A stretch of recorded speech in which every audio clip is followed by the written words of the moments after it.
Hey, this is Cedric Youngelman, your host of the Bitcoin Matrix podcast.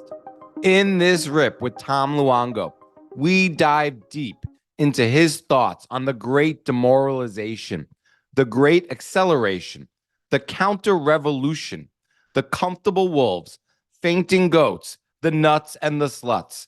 But before we get into all of that with Tom, I want to give a quick shout out to our amazing sponsors. These Bitcoin-focused companies are the ones that I use myself and recommend to my friends and family. River is the best place to stack sats and build your Bitcoin wealth. Buy Bitcoin at the tightest spreads in the industry. Have peace of mind thanks to River's 100% full reserve cold storage custody. And enjoy zero fees on recurring orders. Your Bitcoin is your Bitcoin to withdraw at any time. Go to partner.river.com/matrix to get started and earn up to $100 in Bitcoin when you buy Bitcoin on River. Thea is an app for simplified Bitcoin self-custody. With its 2 of 3 multi-sig custody solution, you can enjoy maximum security for your Bitcoin and the peace of mind that comes with it. Download Thea now at thea.us/Cedric, thea.us/CEDRIC, and get your first 6 months free and get on the new standard in Bitcoin multi-sig security. If you need help securing your Bitcoin, getting your estate planning and or asset protection strategies in order so that you know your wife and kids will get your Bitcoin if anything happens to you, put some time on my calendar at thebitcoinadvisor.com/Cedric. That's THEBITCOINADVISER.com/CEDRIC. Now, before Bitcoin goes parabolic and you can't sleep at night. And now, let's enter the Bitcoin Matrix with head snitch Tom Luongo to find out why he's long guillotines, rope makers, lead futures, and why he thinks it's time to get serious about collapsing institutions. What is real? How do you define real? You can't jump into cash. Cash is trash. What do? You get out.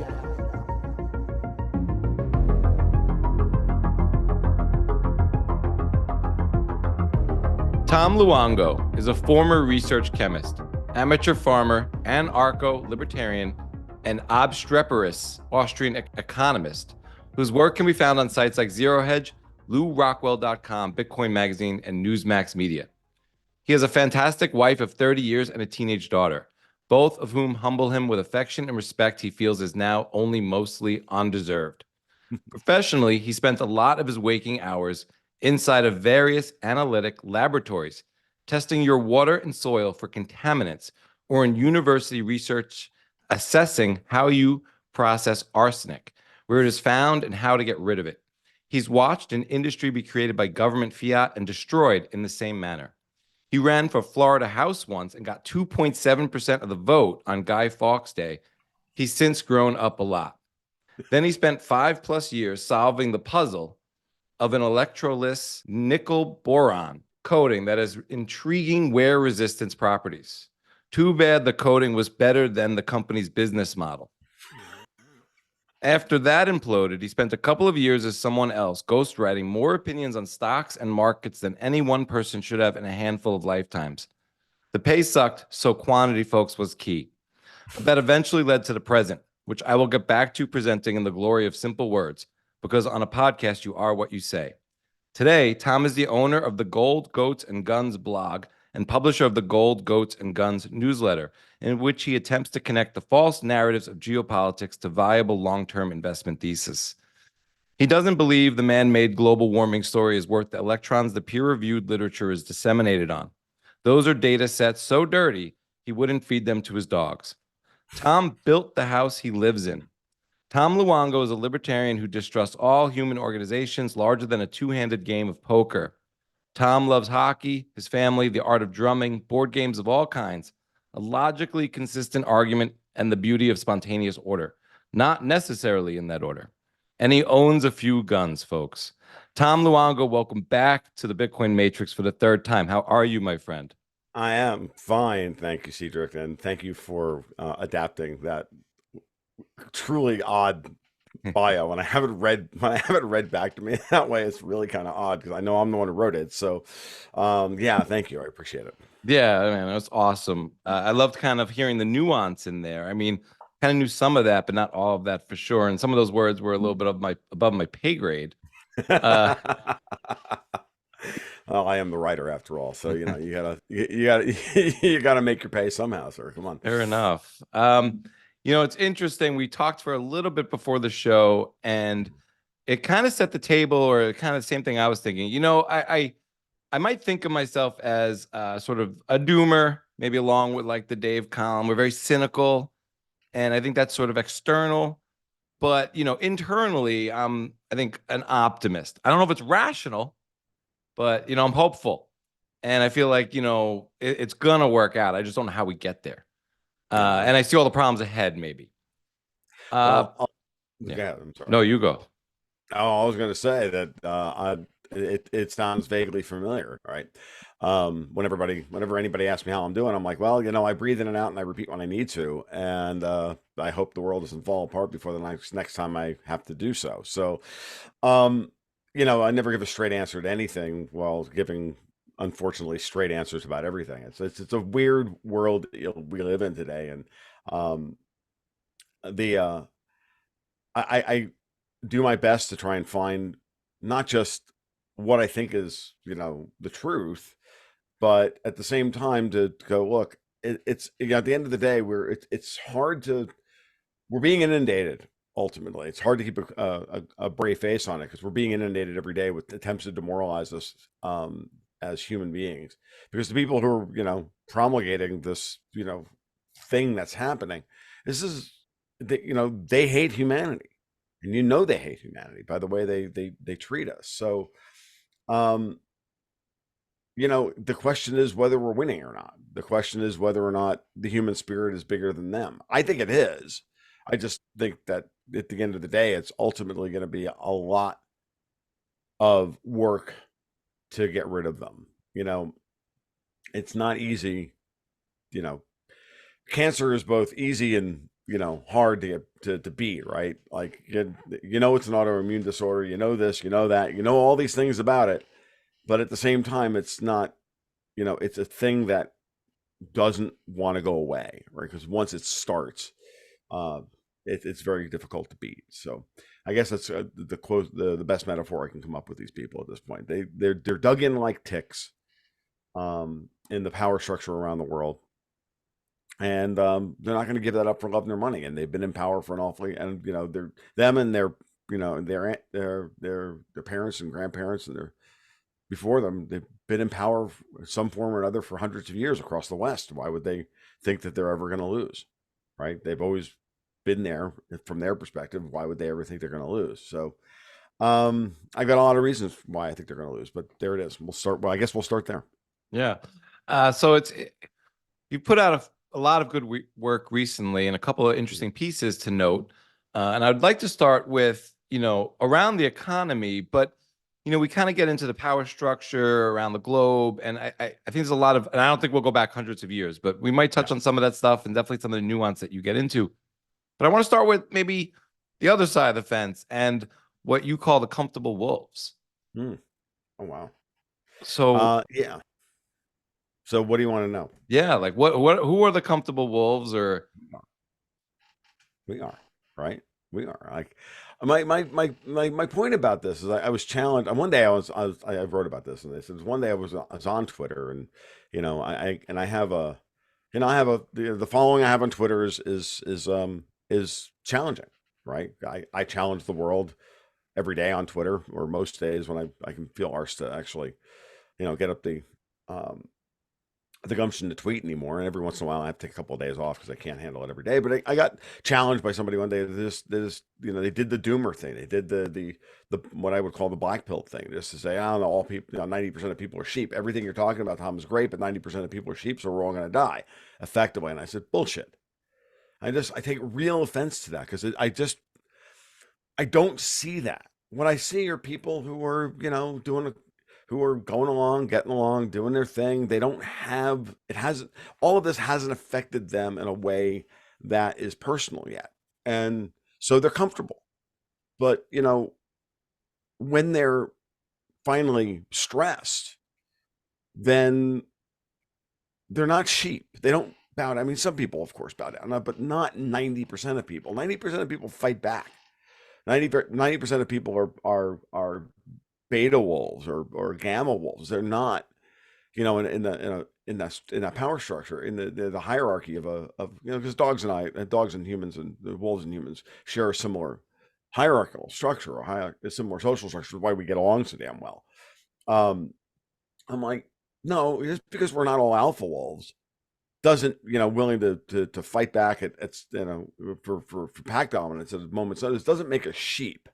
And that's the argument I was trying to make. And I just think that a lot of us were very comfortable, you know, especially across the West. We've lived in the, as Dennis Miller would put it, the beer-filled amniotic sack of cheap credit money for a couple hundred years now, or at least 100 years now. And because of that, we don't realize, you know, we haven't realized at this point yet that, you know, that comfort level is going away. We're starting to feel the anxiety of it. Some of us are early adopters. We feel it earlier than other people.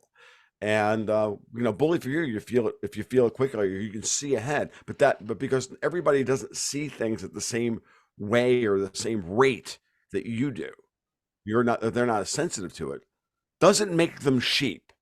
And by the way, if you actually take your analysis of what's going on and how bad this world is, if you actually want to, you know, keep that future, that, you know, dystopic, you know, Terry Gilliam movie style future or whatever, I like to call it Minority Report with more Germans, like that they've got planned for us, this technocratic, you know, Logan's Run fucking pastiche, then by God, talking down to 90% of the population and writing them off as sheep is not going to get you where you want to go. So what's the point? So better to build people up, better to give them not false hope, but give them an understanding of what the real state of the game is, and then let them figure out what they can do to help. And that's what I do ultimately. And, you know, I talk about things, you know, I may talk about, well, there's a, you know, for example, I really do feel there's a counter revolution happening up on Capitol Hill against these, you know, these globalist assholes. But not going to tell you that I think we're winning or that I think we're, you know, that, you know, victory is secured. And I was talking about this very thing this morning for my patrons on the twice weekly market report I do. And I said, look, I wanted you to think about it this way. It's like a football game, right? You know, we were down 4 touchdowns at halftime, maybe 5 touchdowns at halftime. It's now late in the third quarter and we're only down, or early in the fourth quarter, we're only down by 10. Okay. And now pick your poison as to who you think is coming off the bench to finish this game off. Tom Brady, Jim Kelly. My choice would be Roger Staubach because, you know, I'm old.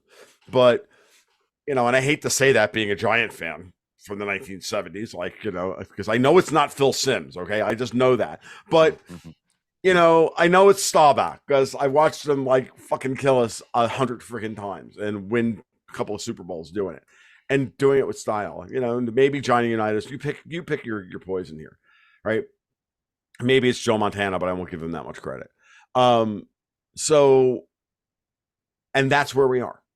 And maybe, you know, maybe Staubach pulls off the Hail Mary, and maybe he gets blindsided by Lawrence Taylor, and that's the end of it. Like, you know, like we don't know. Like, but at least we're in the fucking game now. Okay. The Fed at 5.5%, the big wigs on Wall Street, the ones that actually matter, the Jamie Dimons and the John Solomons and whatnot over at Goldman, they're clearly done with this bullshit. Right. You know, when you see Diamond force Fink at BlackRock to pull out of that the big DEI climate change $63 trillion, you know, group, not fund, but group, you know, investment group, like they're pulling out because they know what's going on. When Diamond is saying we're going to drill, baby, drill, I got news for you.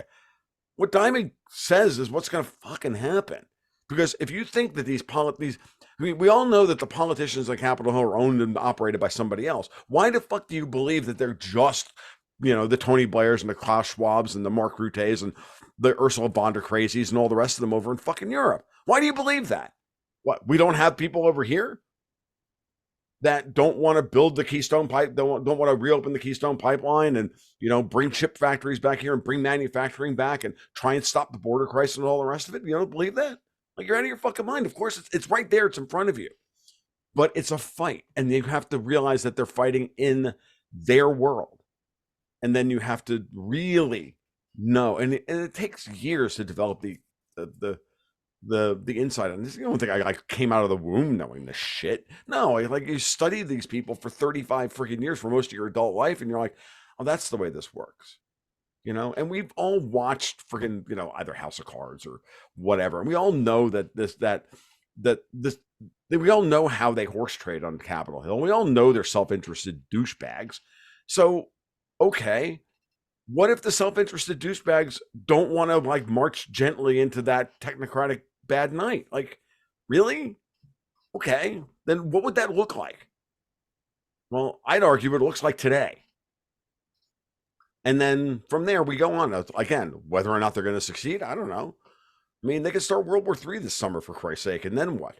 And that won't matter.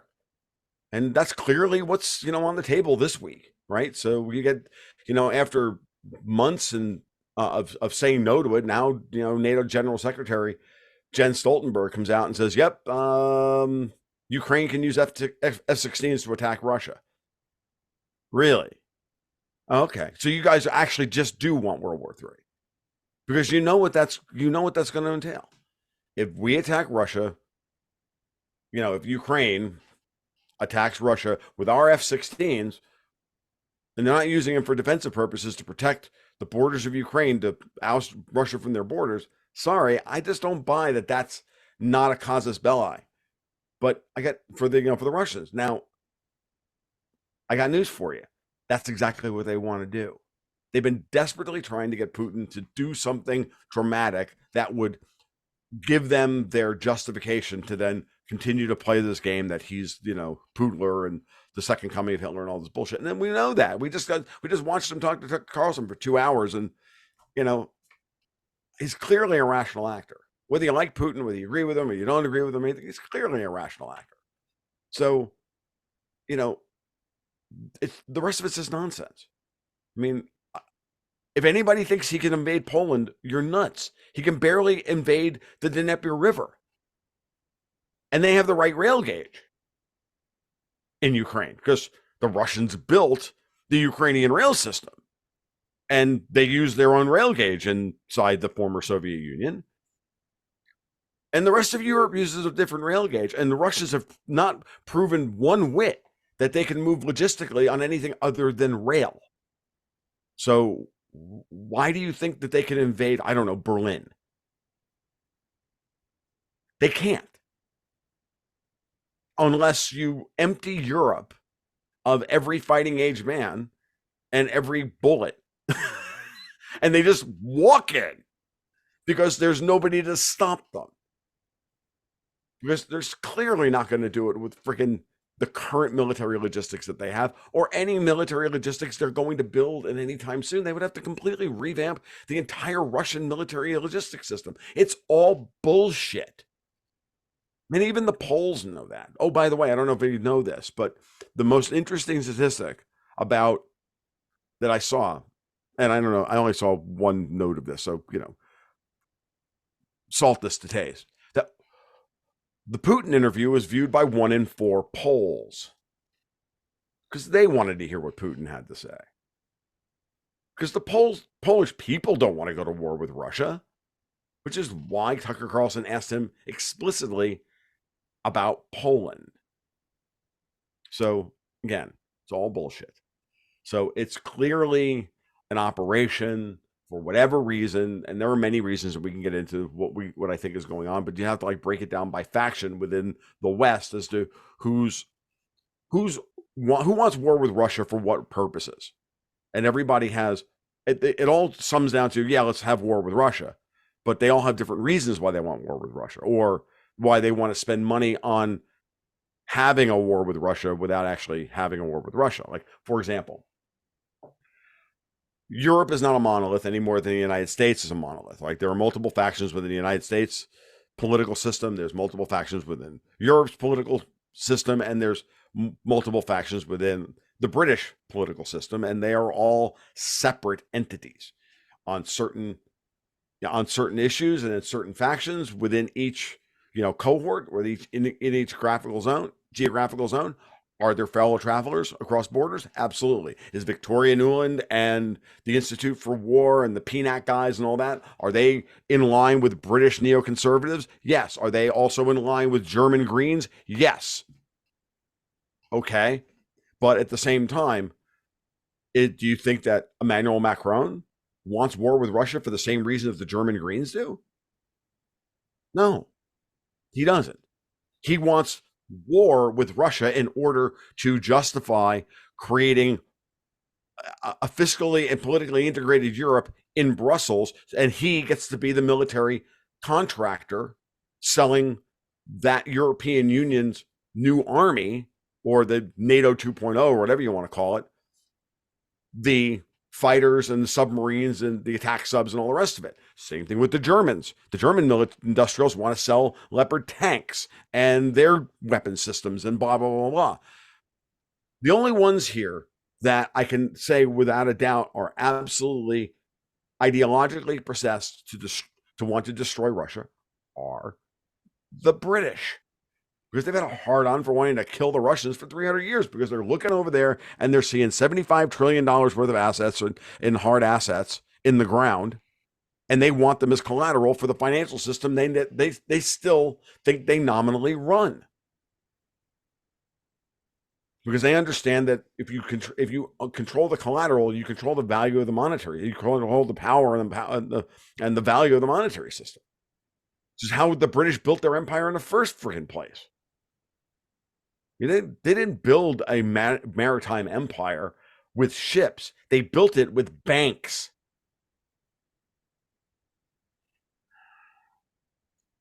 So when you start to play that out that way, then you have to ask yourself, well, where does America get the seat at that table in the post-war environment? No, clearly we've been cast in the role of the crazies who feel the loss of our empire to go out and fight the war again on behalf of old British money and old European money. That's it. It's not that tough. And I'm telling you, like, again and again and again, I've said this 1,000 times, and until somebody actually refutes me on this and says, because it always comes back to, well, I start to get into this stuff, they're like, you're blaming the wrong people. The Americans are clearly in charge of this. I'm like, really? So the Americans, so Club of Rome, that's an American thing. Really? Like, old Venetian money, that's an American thing, right? Old Dutch money, that's an American thing, right? Yeah. Cecil Rhodes, he was an American, right? Fuck you. Like, this is dumb. These people still, when the British Crown nominally owns 25% of the friggin' landmass of the world, when you factor in Canada's all crown land, Australia's all crown land, blah, blah, blah, blah, blah. When you realize that the British pound, which is supposed to be an anachronism, still settles more than 30% of the world's financial transactions, like, get it through your fucking heads. We don't we don't waste gooks for freedom, the way Animal Mother said in Full Metal Jacket. Like, this is a slaughter. It's what's going on in Ukraine. They don't give one shit about the Ukrainians that are dying. As far as they're concerned, they're all just dead, dirty Slavs anyway. Fewer Slavs means it's going to be easier for us to pick up the pieces later. Like I said about Putin, how could Putin invade Berlin? By walking in there because there ain't no Europeans left to stop him? Well, it's exactly what the British and the Europeans want. They want to kill all the friggin' Slavs off so that they can walk in and take everything. I mean, you listen to guys like Richard Poe and others talk about, what communism was and how they exported communism into Russia in the first place. You realize that that's not that far-fetched. Like that from that perspective, it's really easy to see, oh, well, Lenin was a British agent. I'm not saying that would be reduced that far, but he certainly had their backing. And then you start really thinking about, like, the common modern borders of Ukraine and this, that, and all these things, and you're like, None of this makes any sense, except that they knew that ultimately this system would collapse the Russian state eventually, and you play the long game, and then Russia's ripe for the taking. And that's what they thought was going to happen in 1989 or 1991 when the Soviet Union fell. Guys like Bill Browder went over there with with suitcases full of fucking cash to buy up all the Russian the Russian state-owned enterprises, SEOs, the big the Yukoses and the Rosnefts and the Gazproms and all the rest of it that was supposed to go back to the Russian people, and they wound up buying all these coupons for their stocks because these people didn't give a shit about having shares of Gazprom. They couldn't eat. They needed toilet paper. There was no food.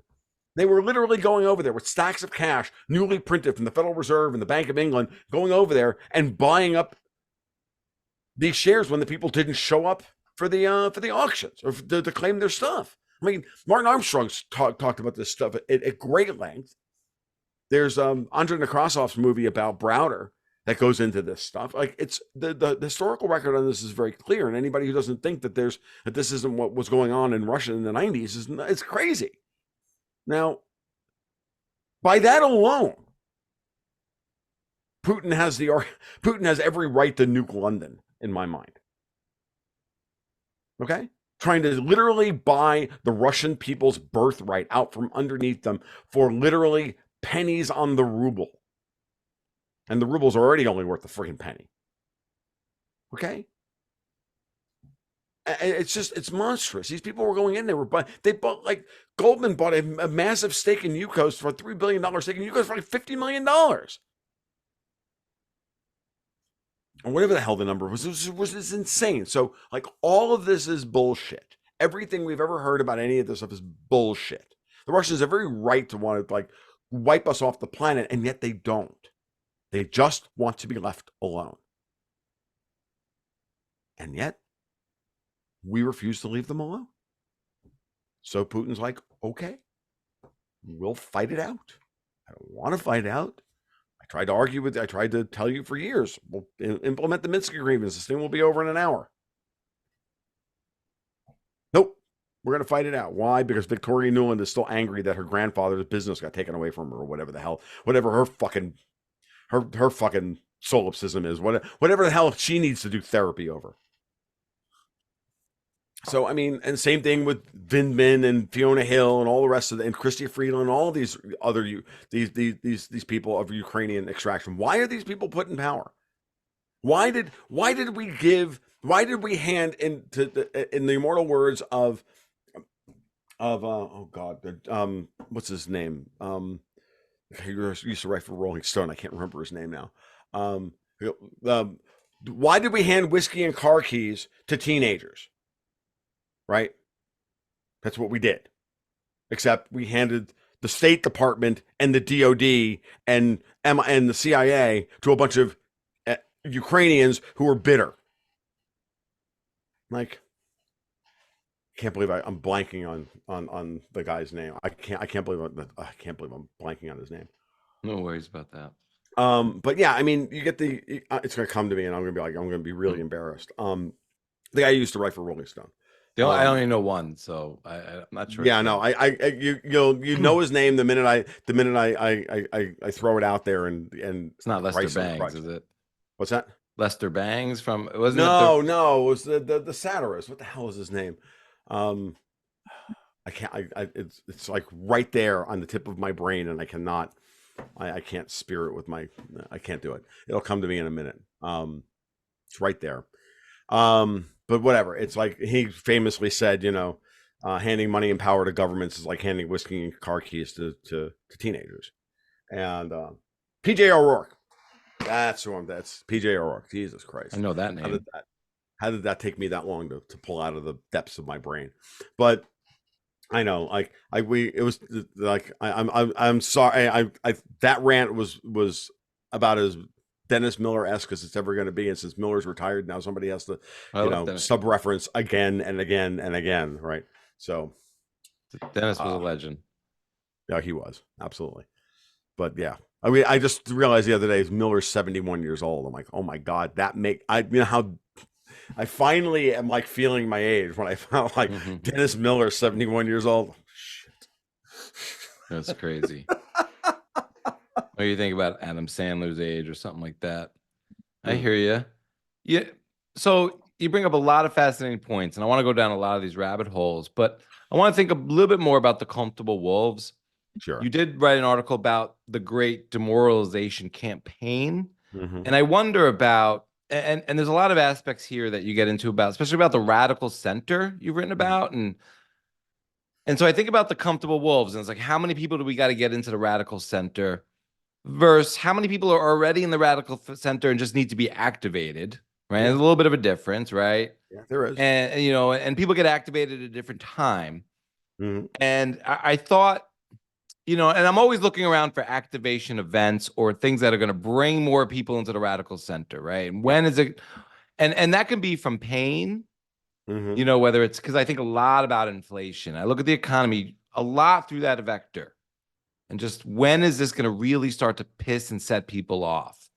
And I think, well, well, what I was saying, Cedric, I think you're absolutely right. Always looking for catalysts are the key, right? Being a former chemist, I think of everything in terms of activation energy, right? Um, that there are plenty of to extend the metaphor just a little bit. Um, a a chemical reaction may be spontaneous when you do the Gibbs free energy equation and you calculate it out, and yes, it should be spontaneous, except that there may be, and there almost always is, some kind of reorganization energy you have to pay in order to get everything to line up right, to get the Lincoln logs that are compounds, that are chemicals, get them to line up in just such a way that um you overcome the barrier to the reaction actually starting, right? Sometimes it's very slight, and sometimes it's a lot. And then once it starts, the the reaction itself then gives off so much energy that then it propagates, and it's like a nuclear breeder reactor where it takes, say, let's just, for example, it takes 20 joules of energy to get this thing started, but the reaction gives off 25, so now you've got enough to do the next, to set off the next set of reactants, and then you make 5 more, and you have a +5 every time, and then boom, and before you know it, you're melting iron, and you've taken aluminum oxide. You've taken rust and aluminum, and you've turned it into aluminum oxide and iron metal, and you have thermite, right? It's a spontaneous reaction, the thermite reaction, but it takes a fuckload of energy to get it started. But then once it starts, it creates so much heat afterwards that it just keeps propagating until you run out of aluminum oxide, or you run out of aluminum and you run out of iron oxide, and you wind up with a big pool of molten iron. And that's why you can cut through things with thermite, because it's you're creating enough heat that you can melt iron, right? So that's the kind of reaction that I think we're dealing with here. We're dealing with a very high barrier to enter, a very high activation barrier, in terms of, we call this the activation energy. That barrier, that's a barrier to getting the process to go. Everybody's activation energy is a different level. So the people, as I described earlier, the people who see this early, they see the where we're headed and what they're trying to do to us early, and they have very low activation energy to get off the ground and get radicalized. And others take longer. It doesn't make them sheep. It just makes them more comfortable, or it just makes them have, their circumstances are different than yours. They may feel it exactly as you do. They may even see it, but they can't do anything about it because of other circumstances in their life. Their children aren't grown yet. They have a job in a government agency or whatever it is. And they have all of those. And we have to always remind ourselves that we should have empathy for other people's circumstances, and moreover, they may just not want to face it they might not want to face it because once you face the reality of what's in front of you, I've said this many times, and you've seen that, because I see it in people all the time. Like, you can talk with people that have never been exposed to any of this stuff, or they're starting to get it, and they're like, and then you like take them down the path, the next stage of taking the red pill or taking the blue pill, taking the red pill, and And then they react and like, no, it's not that bad, right? I still hate Trump or whatever the hell it is that comes up, and I'm like, okay, they'll get there. Next week it'll be they'll get over that one, and we'll just keep moving them. Like at some point, you see it all the time in people, and you can't even really blame them for recoiling and wanting to go back into the matrix. Like Cypher sat there and said, you know what? I know this steak isn't real, but goddamn, does it taste good? Right? I mean, that's the real human moment, and some people make that decision. We don't need them, okay? But I think you're right that every day another catalytic event sets off, and it's going to be random for a lot of people. It's going to be stuff that you and I are not going to be able to predict, or we're going to be able to note in the moment. But I'll tell you that this judgment against Trump, that woke a lot of people up on Wall Street. It woke up a lot of people in private equity. It woke up a lot of people in real estate development. It woke up a lot of New York legislators and a lot of people. Why? Because they all of a sudden they're like, what are you fucking people doing? You're going to destroy New York. You're going to destroy the state of New York. No one wants to do business here now. How are we? What are you doing? And so people who were comfortable now look at the situation and look at the alpha, Kathy Hochul or Barack Obama or whomever it is, and they go, I didn't sign up for you to take us down this path and destroy the pack while doing it. And that's the moment when the wolf pack splits. That's when the beta wolves are no longer happy with the current alpha. The omega wolf, in this case, the case of this metaphor would be Trump, then takes the other betas with him, and the original pack withers. Or there's a fight for dominance within the existing pack, and the most important thing is that it's a process. When everybody's winning, when the alpha is leading everybody towards victory, or in the case of a wolf pack, keep finding sources of food, we are having babies, we're doing the thing, the wolf pack is growing, it's stable, it's secure, right? Blah, blah, blah, blah. When he starts making erratic decisions and everybody's going a little hungry, and that one lost a couple of pups to predation, that one, or to exposure, and blah, blah, blah, blah. Well, everybody starts getting antsy. And I don't know if you've ever, I have dogs, been living with dogs most of my adult life. I know what it looks like when a dog is not comfortable in his environment. And we are the dog's alpha. And if we don't provide a stable, predictable environment where the dog knows the rules of the human society, the dog is anxious, the dog gets squirrely, and then the dog bites people because it doesn't know what to do. Guess what? We're going to start biting back. And it's starting to happen right now. This Arthur and Goron judgment against Trump, and the fact that these people are rubbing their hands in glee, and they even brought Pelosi out of her coffin. It wasn't during the day, of course, because the fucking woman's a vampire, but they got her out of her coffin to do an interview and cackle over how they're all salivating over the idea they're going to be able to steal Trump Tower from him. Because if he doesn't pay within 30 days, that he has to come up with a $455 million cash to before he can appeal, he has to put nearly $500 million in cash in escrow with the state of New York. The only way he's going to raise that kind of money is if he sells one of his properties at a loss. Mark Armstrong wrote about this morning. He's like, Trump should declare bankruptcy in Florida today to protect all of his assets, and then still run for president and tie this thing up in court for years. This thing's very dangerous, what they've done. And it's no different than, from a geopolitical perspective, it's no different than us threatening to seize Russia's foreign exchange reserves that we froze and then hand them to Ukraine. Like, these people think that this is a good idea, that it'll piss Putin off, and then he'll go do something dumb like nuke Kiev or whatever. and then we'll have now we can go after Putin, and it'll all work. I'm like, no, guys, what it's going to do is tell the rest of the world America's uninvestable.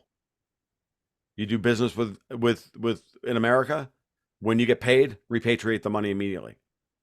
All that money that would normally be sitting in Wall Street banks and on deposit with the Federal Reserve, guess what? That money gets converted out of dollars and repatriated immediately, because you would be an idiot to hold your money in an American bank or on deposit with the Fed or at the Exim Bank or anything like that. Why? Because we just steal it.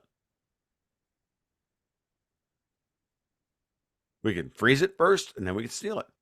And they're already doing that. They're already making that decision after the sanctions that they put on Russia in the first place. It was one thing when they did it to Iran 10, 12 years ago. It's a different story to do that to the biggest oil exporter in the world, the biggest commodity exporter in the world. And Putin understands this completely. He said this in the Carlson interview. He said it multiple times in other places. So, there's a new alpha in town. His name's Vladimir Putin, and he's creating a new tribe. When we went from OPEC to OPEC plus, adding Russia in, and now we've got BROPEC, because we added Brazil. And the only major oil producer in the planet that's not part of OPEC right now is the United States. And oil, that's that collateral I was talking about earlier to the financial system. So, yeah. You're bringing up the idea of the comfortable wolves is important, because a lot of people at a lot of levels are really uncomfortable with the situation right now, and they're going to make decisions that are going to radically alter the shape of the world in terms of what factions or what wolf packs are going to be still standing by the time this period in history is over. Wow. The Putin interview, I thought, was a really, for me, I just was like, wow, this seems like a really big inflection point. A really, whatever you think of it, a really amazing opportunity for two people to speak and get a point across. So I don't know what Putin's goals were. I would like to ask you that. But the intrigue behind this meeting, how did Tucker get to Russia? Who supported him doing this? Why now? I know they danced around this a few years ago. A lot of this, I wonder, from Putin's side, and I felt like Putin didn't go for the jugular. I admit, I have a lot of patience for long form interviews, but I was coming back from an overnight field trip with my 5th grade son, and I had gotten up at 2:00 in the morning the night before. So I'm watching this on the bus ride home, and I did fall asleep an hour into it, as the joke goes. But I found it all fascinating. I was just zonked. But I felt like he didn't go for the jugular in the sense that he didn't bring up a lot of America's social and cultural issues that he could have taken pot shots out of, and maybe ruffled a lot of feathers or just pissed people off or made people ask a lot of questions. I don't know. And he spent a lot of time, I think, waving a white flag. Or explaining the nuance, not waving away flag, I should say, but explaining the nuance of his position, and offering sort of an olive branch, or let's meet in the middle sort of thing. But he didn't seem to go for the throat. No. But it also seemed like he was playing around with Tucker like a little bunny rabbit. But how much of that is Tucker's style? I'm not a Tucker fan, but he is having I think the most important conversations, it seems like, in the zeitgeist right now. No matter how you feel about him or his guests or anything, or whether it's a limited hangout or not, I think, and so it's really fascinating. I know. I think there's two things. I think we're also the questions surrounding people like Tucker Carlson and Elon Musk and Donald Trump and blah blah blah. That is mostly a projection. I in my mind, it's a projection of our anxiety onto what's happening onto these people, because we don't want to trust that there are people out there trying to help in whatever way. Right. I just that's really the cynic feel in that, me. Yeah, I don't think anyone's out there coming to save me. But that's also me trying to say I shouldn't rely on anybody. Well, Even yeah, if they're and that's trying to fair. save And, me, they're you know, not looking look, to save me as an individual.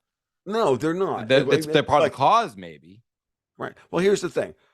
We can be fellow travelers and they don't have to be heroes.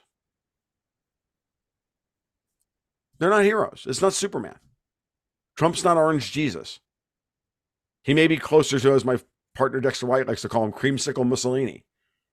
Okay? Like, he's, you know, he is who he is. Same thing with Tucker. Is Tucker a limited hangout? In some ways, probably.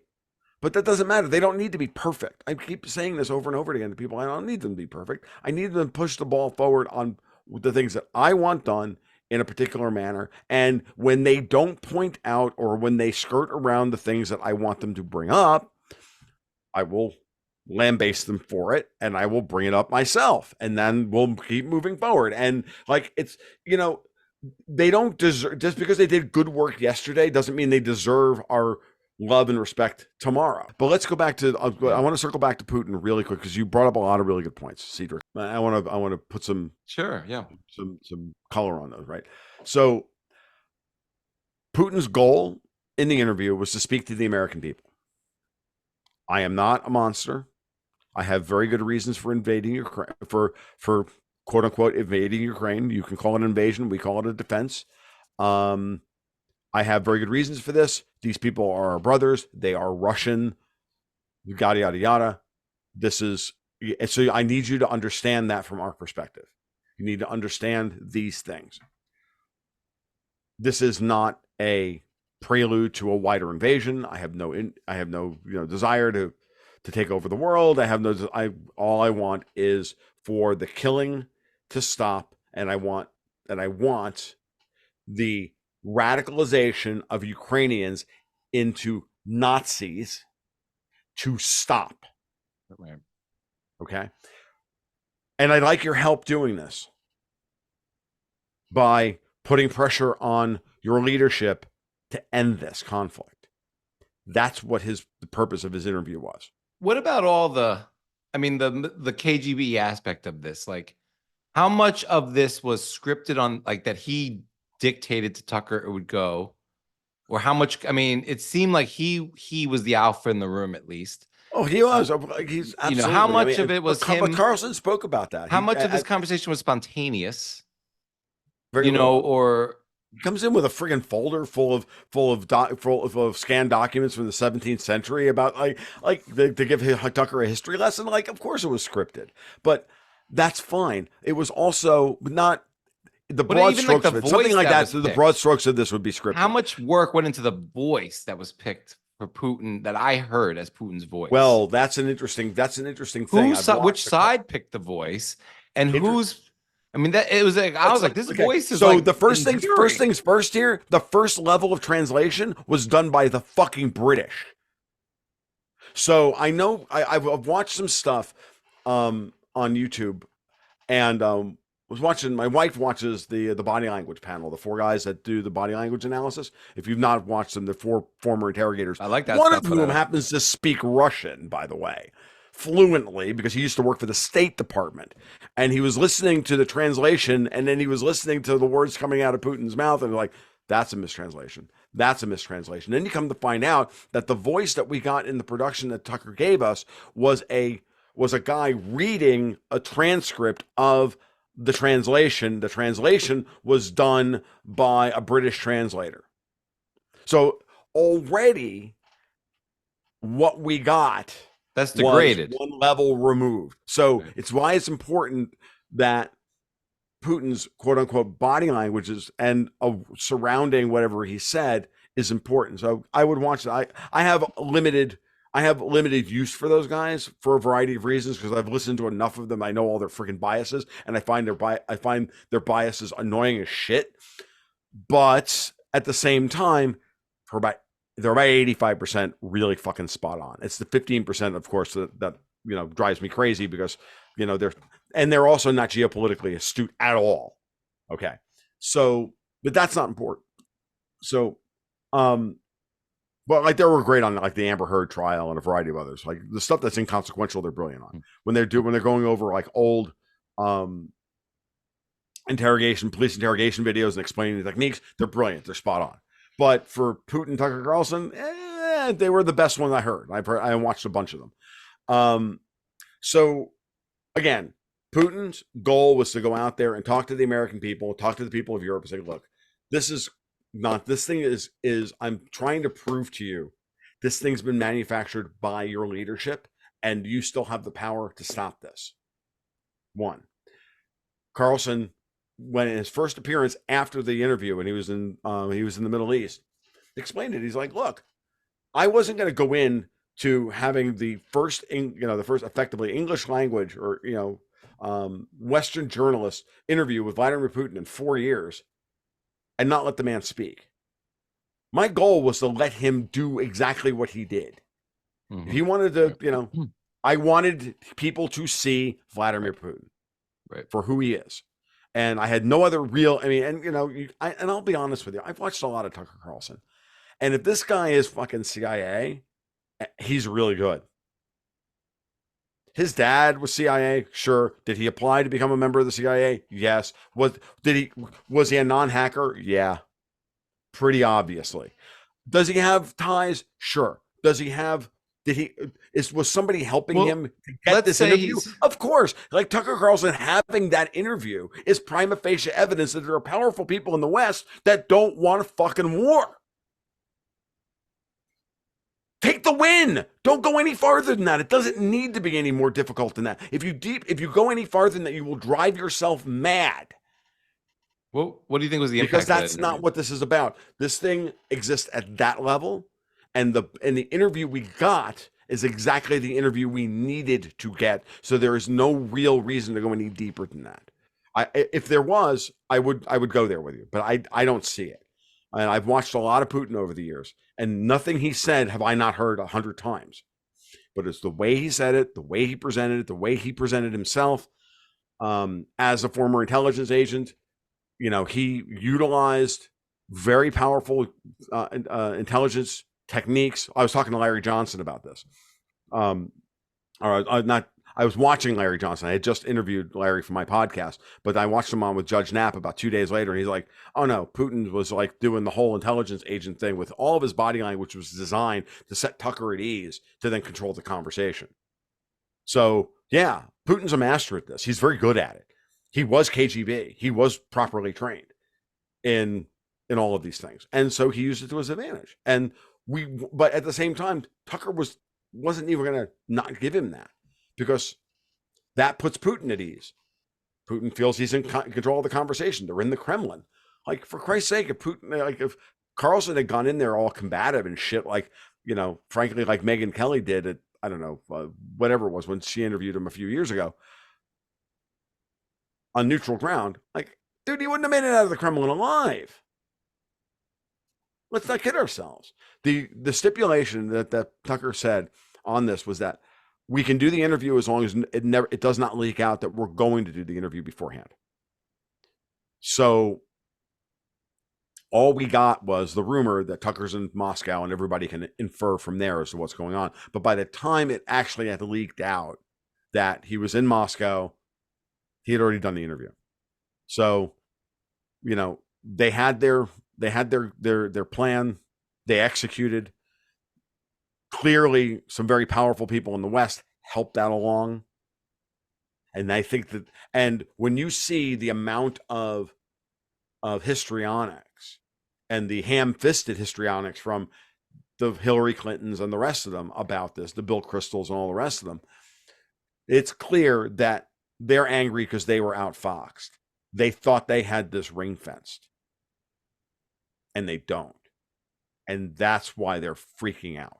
And that's why Russian lasers from space. That's why, all the shit that we've been dealing with for the last 2 weeks. I'm just waiting for the locusts, for Christ's sake. Like, whatever they have to do to shift the Overton window away from what just happened is what they're doing. And that's why. So every day now, it's been, since this interview, it's been one thing after another after another. Moreover, and this is a part that I don't think anybody talked about.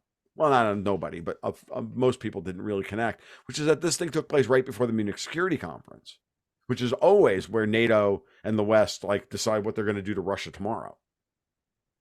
Okay. And the fact that the NATO Security Conference,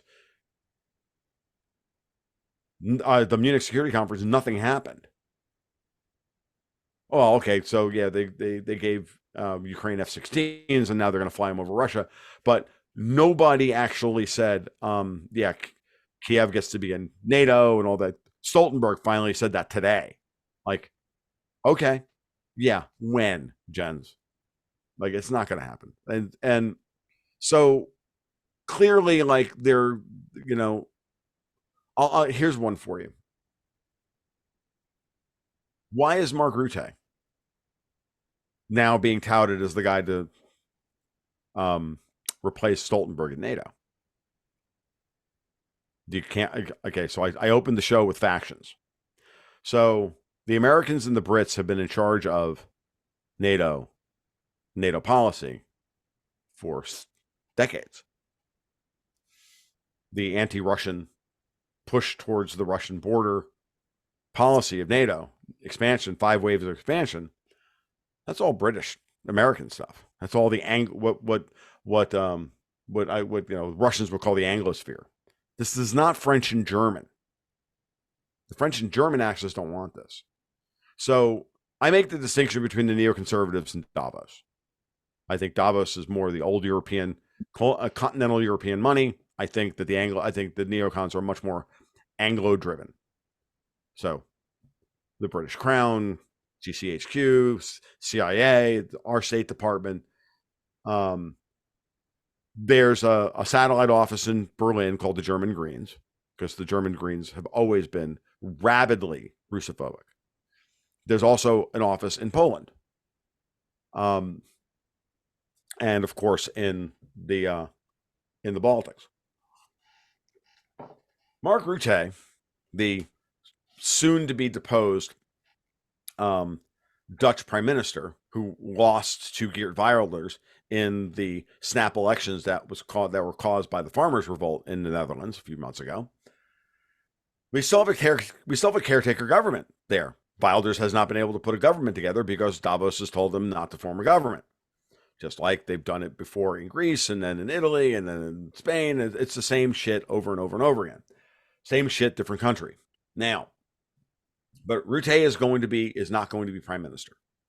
He is and by the way, the Dutch are pushing through as much horrible shit as possible before they form a government, so that when they do finally form a government, they'll be hogtied with, all these friggin' globalist climate change poison pills, and it won't matter. But Rutte is going to move, and he is, like Tony Blair, like von der Leyen, like Macron, like Charles Michel, like Mario Draghi and Mattarella, and all these other fucking assholes. They're all Davos to the fucking core. John Kerry, you name it. They're all Davos to the freaking core. Joe Biden at this point, owned and operated, because he's a fucking puppet of Barack Obama. Barack Obama's Davos. He's not a neocon. Barack Obama's a fucking communist. So Rutte going to NATO is a Davos play to control NATO. I've been saying this for a while now, and I'm not the only one saying it, that the goal in the long run is to turn NATO into the UN army, and then we're going to turn the European Union. Their long-term plan is to collapse the United States, centralize power in Europe, in the EU, collapse all the nation states in Europe, and then move everything into the United Nations, and collapse NATO into the United Nations. So Biden put the kibosh on Ben Wallace last year becoming NATO General Secretary. Now, that was a good thing because it stopped a Brit and a rabid neoconservative, crazy-ass friggin' soccer hooligan Brit taking control of fucking NATO. But like everything else, you're never given a good choice. It's always a Hobson's choice. You can have shitbag soccer hooligan Brit who's going to try and start a fucking false flag inside Russia to get Kiev nuked to start World War III, or you can have global government with NATO as their army. So Biden put the kibosh on Ben Wallace as NATO General Secretary last year, asked Stoltenberg to hang on for another year, and now that Stoltenberg's year is nearly up, Mark Rutte is going to fail and be promoted and moved into a position of power, because all of these people are always fucking recycled, because they only trust, because Schwab and whoever's behind Schwab only trust about 12 of these motherfuckers, because everybody else is leaving or like rats leaving the sinking ship. David Cameron, for Christ's sake, is back as foreign secretary of the friggin' UK. I mean, how many lives does he get to have? How many political lives does this guy get to have? Of course, they always recycle them. Always. They never go away. These people are like, they're like fucking herpes, man. They just don't go away. I'm loving this, Tom. So I want to get back into some of these players, though, specifically around Putin. So, you mentioned things like owned and operated, right? And I don't know if Putin is a self-made man or whether he was installed. I've heard so much backstory to him. I don't know what is real or fake, or whether he was um, a mafia mole who got installed into the KGB, who became mayor of St. Petersburg because he was mobbed up, and but somehow, some way, the guy went from no one I ever heard of or most of the world to 20 years later, he's still ruling Russia. Mm-hmm. And it was somehow got this, succession from Yeltsin. And around that period of time, it looked like Russia was going to get decimated and taken by the West, in parts and piecemealed and sold off and been belittled. And but I wonder, like, when Tucker Carlson goes to Russia, I don't think I think about his life being in the hands of Putin at basically that point, or in the hands of whoever gave him permission or backed him to go and is securing his return home. But he's not owned and operated by himself right then in that moment. Maybe when he's in America, he's, a king in his little turf. But, and I wonder who in America could actually have that dialogue with Putin, whether it's recorded or not. Speak for America, but not be, maybe owned by America, or installed by whoever's really running America. And I think a lot about Edward Snowden. Like what's going on with this person, and is he a free person in Russia? Does he meet? As far as I understand, Putin? he's not. I mean, look, I don't follow Snowden on a Neither do regular I. basis. I really don't. I don't know how that went down. We have Oliver Stone's account of it. And we have a variety of interesting person. Yeah, another interesting person. But what I'll say is this.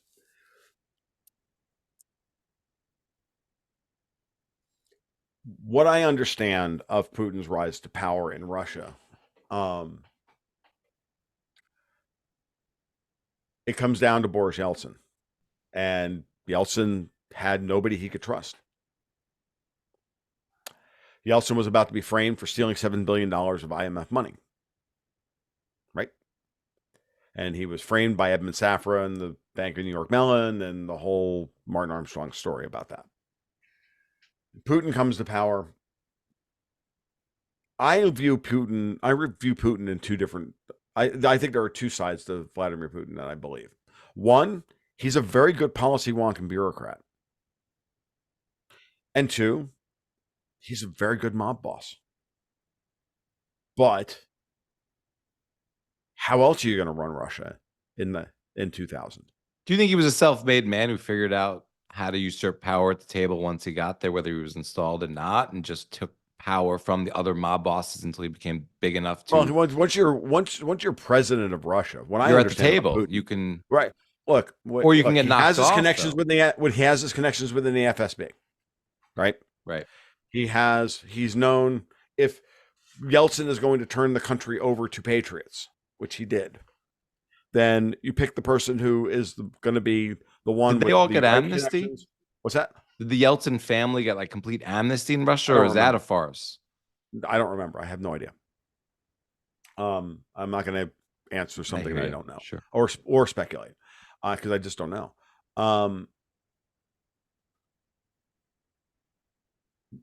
I think the transfer of power was honest. I really do. I also think it was unexpected. I also think that Putin came to power and understood the gravity of the job. because he put his wife and children in hiding before he took the job. The way he describes it, and he's been asked about this, is like, I was given this, I was offered this. And of course he knew he was going to be on the short list for it, because again, find a guy within Russia. If your goal is to stop the West from stealing the country, right? Yeltsin wakes up at the last minute to realize what's happening to him and realizes that that he's caught in the spider's web and he can't get out of it. Then you find the guy with the right set of attributes and the right set of connections and everything else to give the country the best chance of surviving. Putin's resume, I think, is good enough. And out from that perspective. And he takes the job. He knows the people. He's got, like Trump did. Trump came into power here in the United States. I always said when Trump came to power, it was very similar to when Putin took power. There was about a handful of people he could trust. Nobody else could he trust at all, period. Unfortunately, the people he had that he could trust were all shit too. Jared Kushner and his daughter Ivanka and a couple other people. And that was it. That's all he had.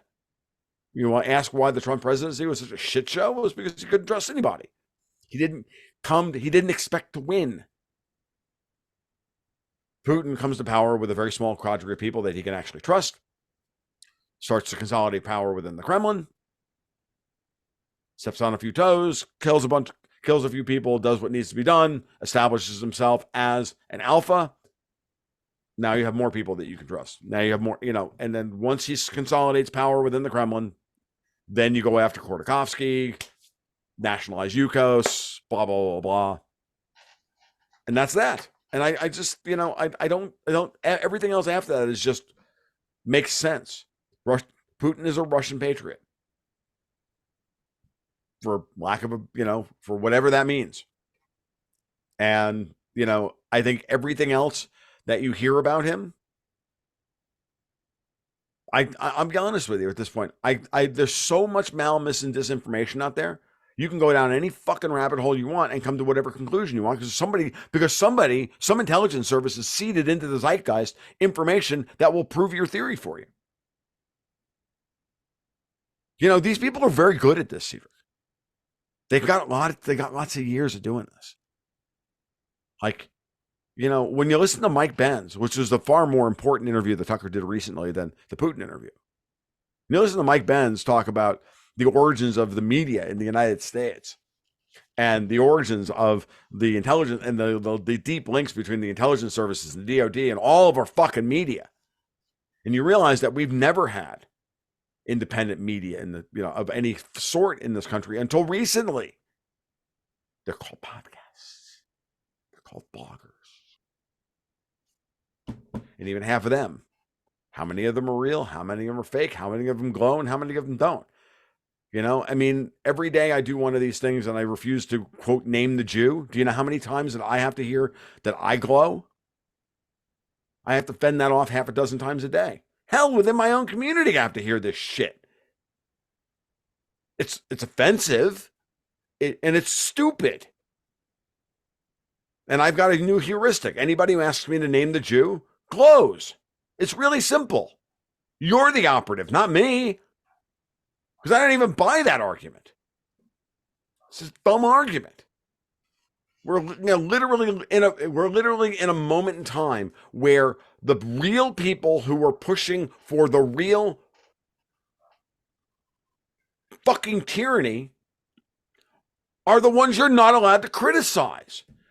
I got news for you. It ain't the Jews. It's the Brits. Every time I go on a friggin' British rant, I get 75 fucking people come out of the woodwork who with eggs on their Twitter bio and 12 people who showed up 20 minutes ago and made their account 20 minutes ago, and they speak, and they speak like Canadians and Chinese. I'm like, excuse me? You people are bots. Like, it's bullshit. I know who I can't criticize. Them. Because everybody looks at it like, and it's insane. The United States is in charge, or Europe is a vassal state. Bullshit. Where did all the American money come from? How did they build them? How did America get built with European money? How did the U.S. industrial might post-World War II pre-World War II get built to fight World War II? European money fleeing a sovereign debt crisis from the 1920s and 1930s. Who built the OSS? MI6. Who did this? Who did that? This shit is not fucking hard. Okay? It's just not hard. I'm not saying it's one-to-one just them. Of course, you can't criticize anybody who's actually near power.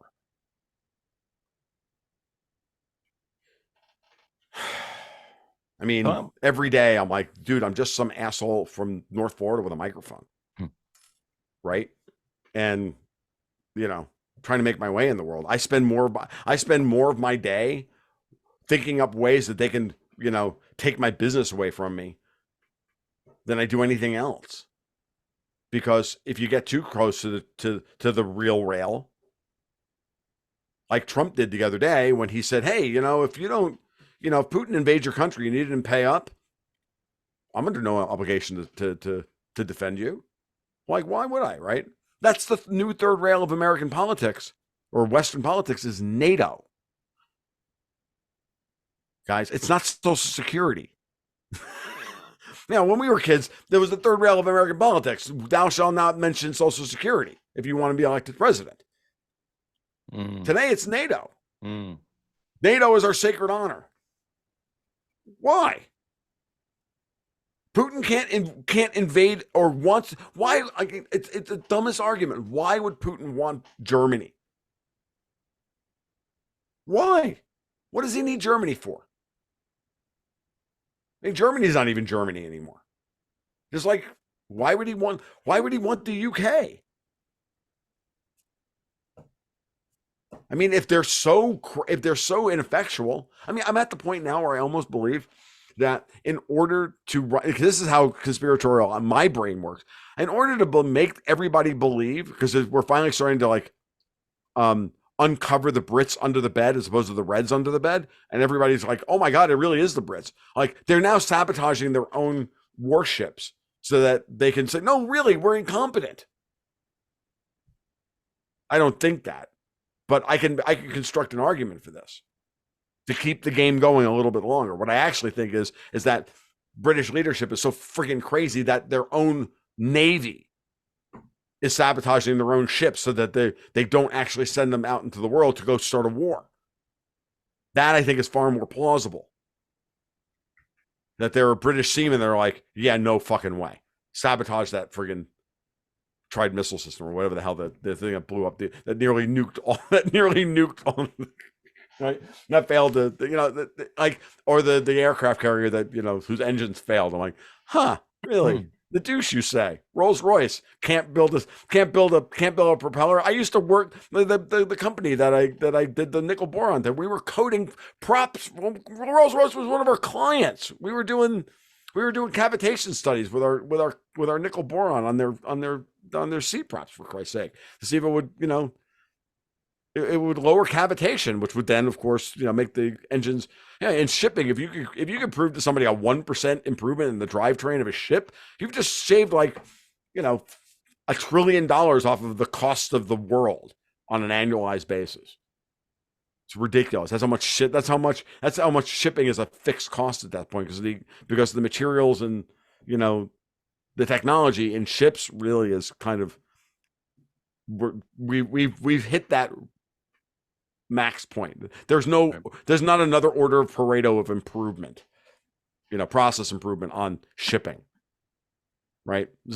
Friction in drivetrains, pretty much. If you don't change, if you can't change the dynamic of the wear properties, forget it. That's the only thing left, is the raw friction of the metal parts moving over each other. Everything else we've already optimized, like, ignition patterns and engine efficiency and all this shit, like camshafts and all that crap. That's computer control. We've already done all that. The only way to make cars more efficient is to make the drivetrains more efficient. Same thing with ships. That's it.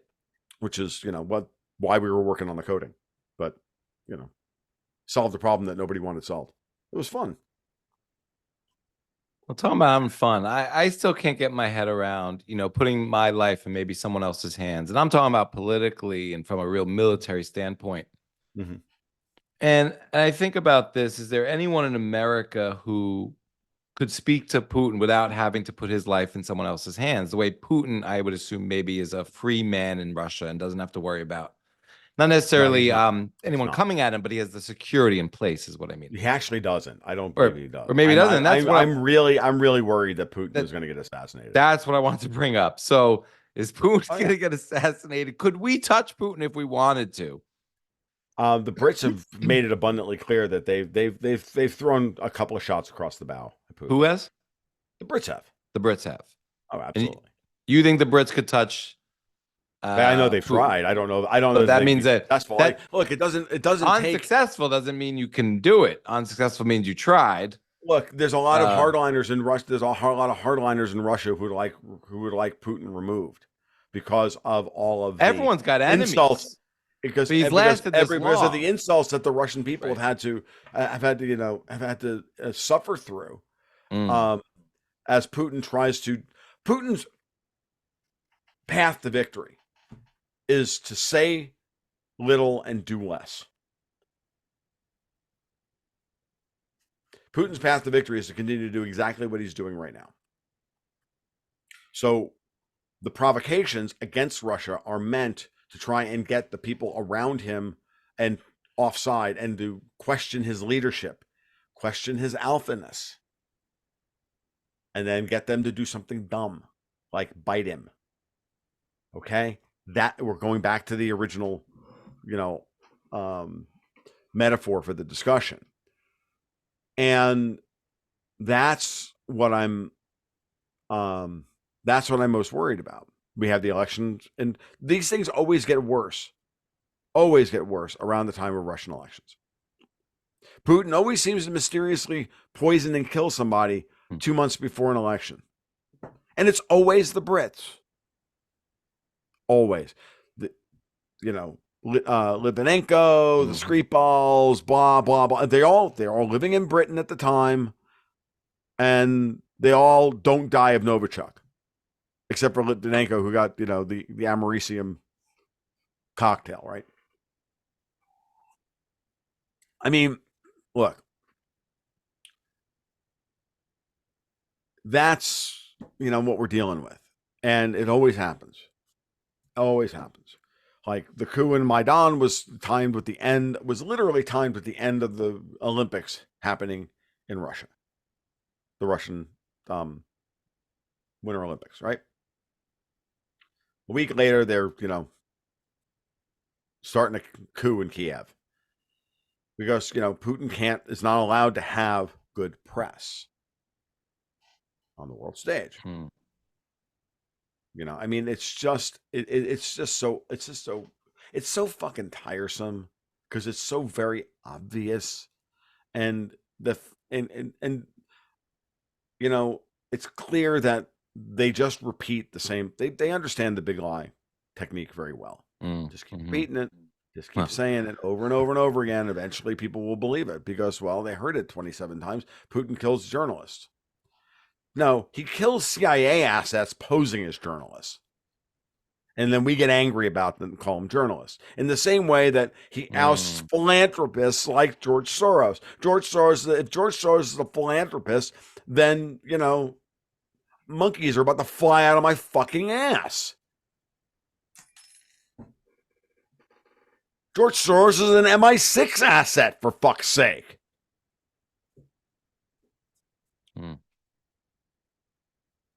British intelligence made him.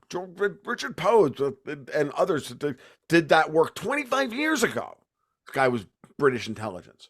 And then why did he kill the pound? To get England into the euro and into the European Union, to depose Thatcher. And it worked.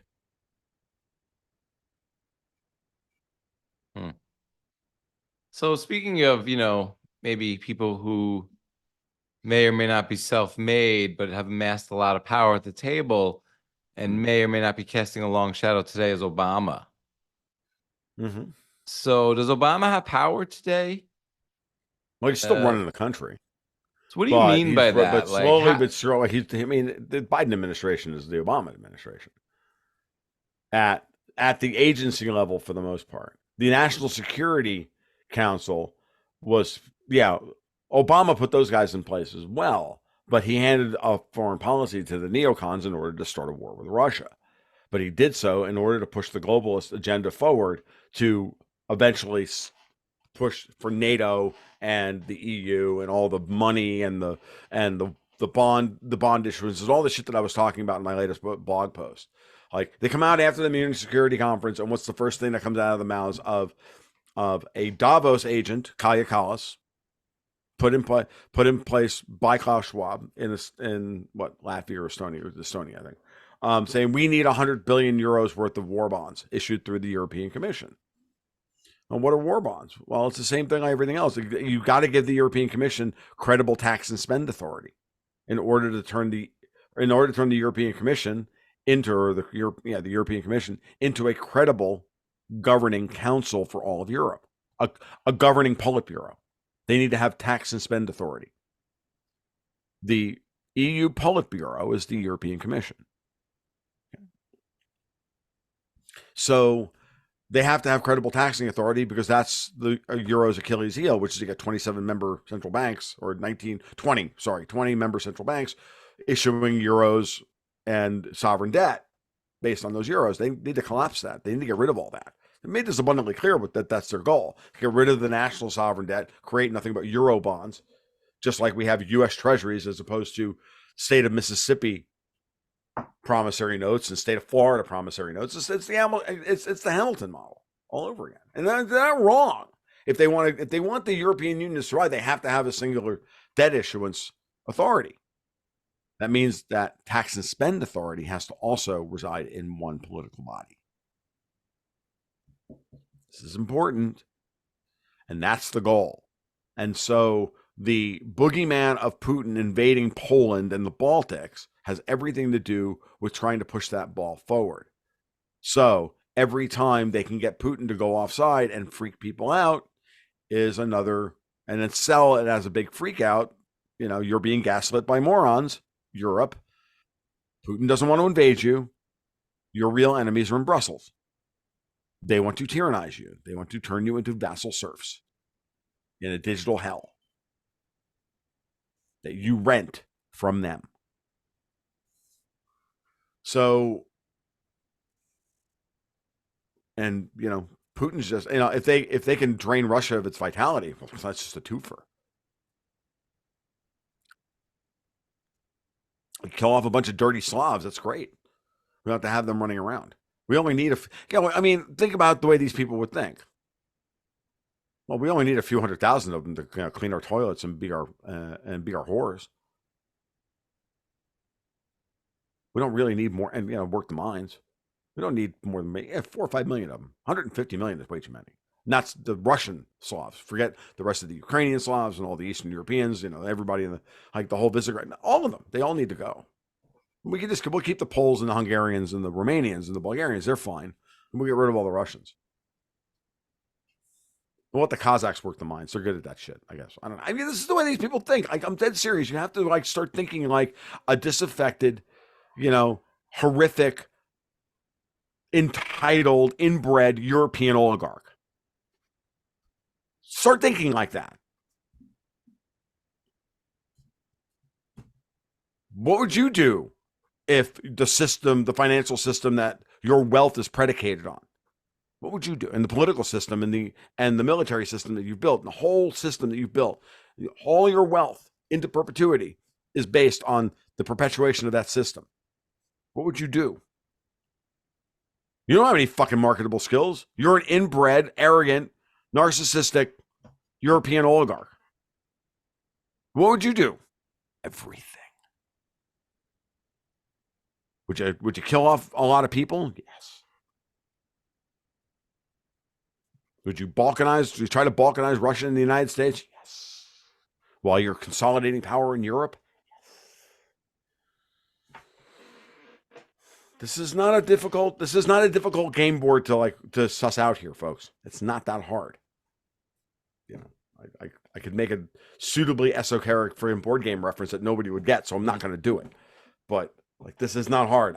I've done this to people and had my friends not speak to me for weeks afterwards. After I went, oh yeah, that was an expensive victory at the gaming table last night. No one will play that game with me anymore. Fuck. I had a good time, you know. Do you think there's anyone in America near the center of power or who could grab power? And you could say, I don't know, you think it's Trump or you think it's, I don't know who you think it's it could Jamie be. Dimon, dude. I think Jamie Dimon and Jerome Powell and those guys, I think you think they're white hats in this I don't think they're white hats. I think they're working for their own best. I think they're working in their own best. That's right, but aligned with this sort of, relatively speaking, yeah, they are aligned not maybe with on us Bitcoin temporarily. or other things, but yeah, they're aligned with us.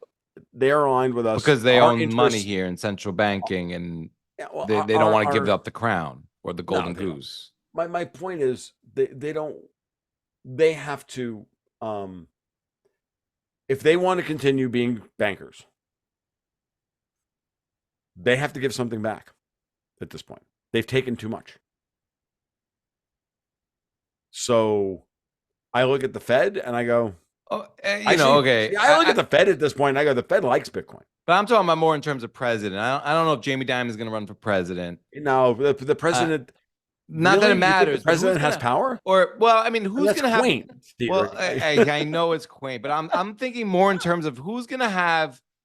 You know, it's nice to have Putin talk to a journalist. Yippee doo dah! Like it'd be really. Right, and there's I nobody think, in the West for him to talk to. But yeah, that's the point. But who could be someone that he could talk to if they gained power that could have that conversation like we're having now on that level, but obviously whatever Putin wants to talk about or they want to talk about, but at this level with America's interest, not that I'm a nationalist or anything like that, but with the West's interest, and not that I believe in the West, but like who could have this conversation with Putin? Not that it would be even recorded. Maybe it wouldn't be recorded, but like, and I don't know, like, you know, you could say maybe Trump, and I don't know what conversation they had before. I'm not a Trump fan, but like one thing, you know, I don't know if Trump has a chance in October or November. I don't know if there's going to be an election in November, and I really can't fathom a world of America going back to Trump, not on a political or financial or economic level, but really on an emotional level. I mean, America was like really off its rocker when Trump was president. Like it was really difficult to go to Thanksgiving Really, dinner. you think that 2017 to 2020, early 2021 was worse than it is now? No, but dinners were worse. Like now, no one just talks about it. People talk about it less, and I feel like people just keep it to themselves. And I feel like things might be worse, but like the public sphere is just less insane.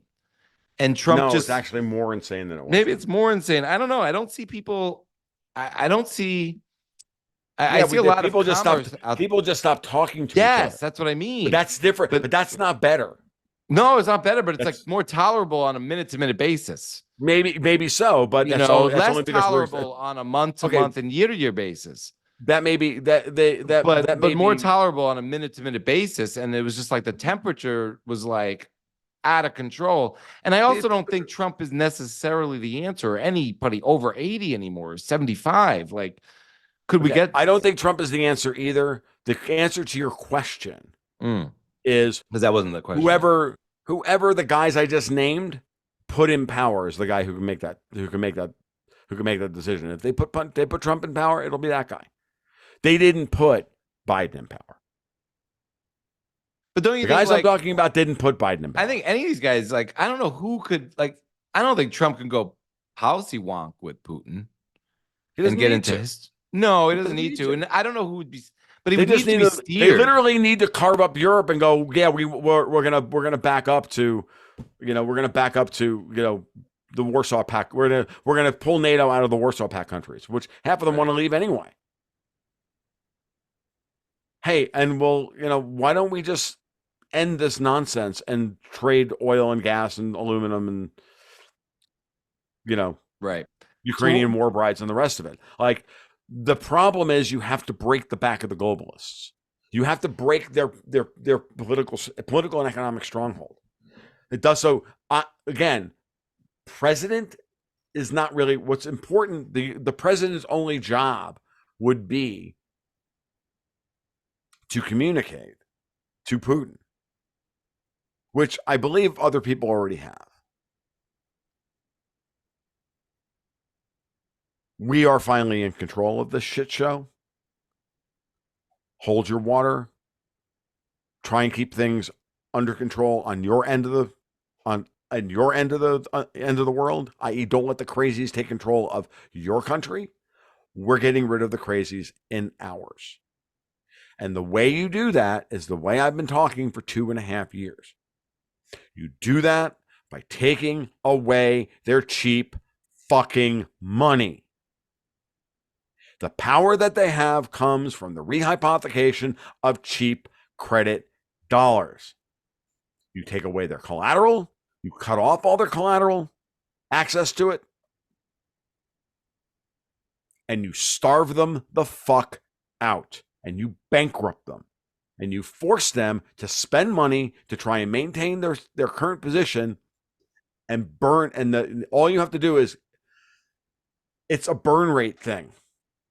They're burning cash now. The ECB is posting a loss. First time in its history.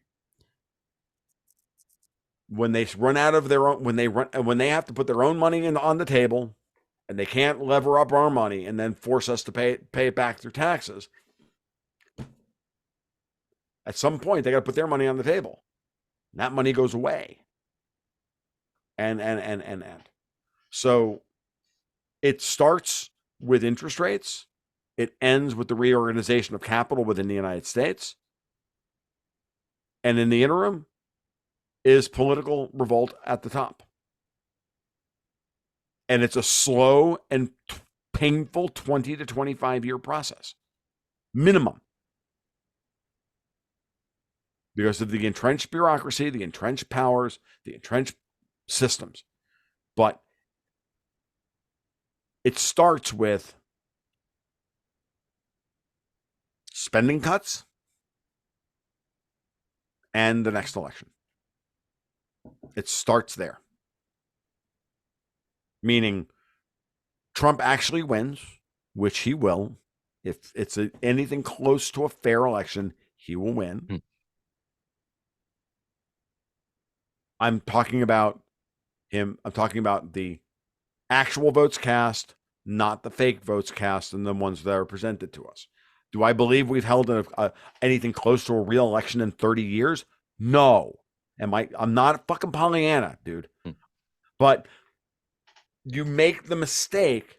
They've made the mistake of needing to be back in control. I read something this afternoon from either a patron of mine or somebody on Twitter responding to me. He said the worst thing they ever did was steal the election from Trump in 2020. They could have just waited him out for 4 more years.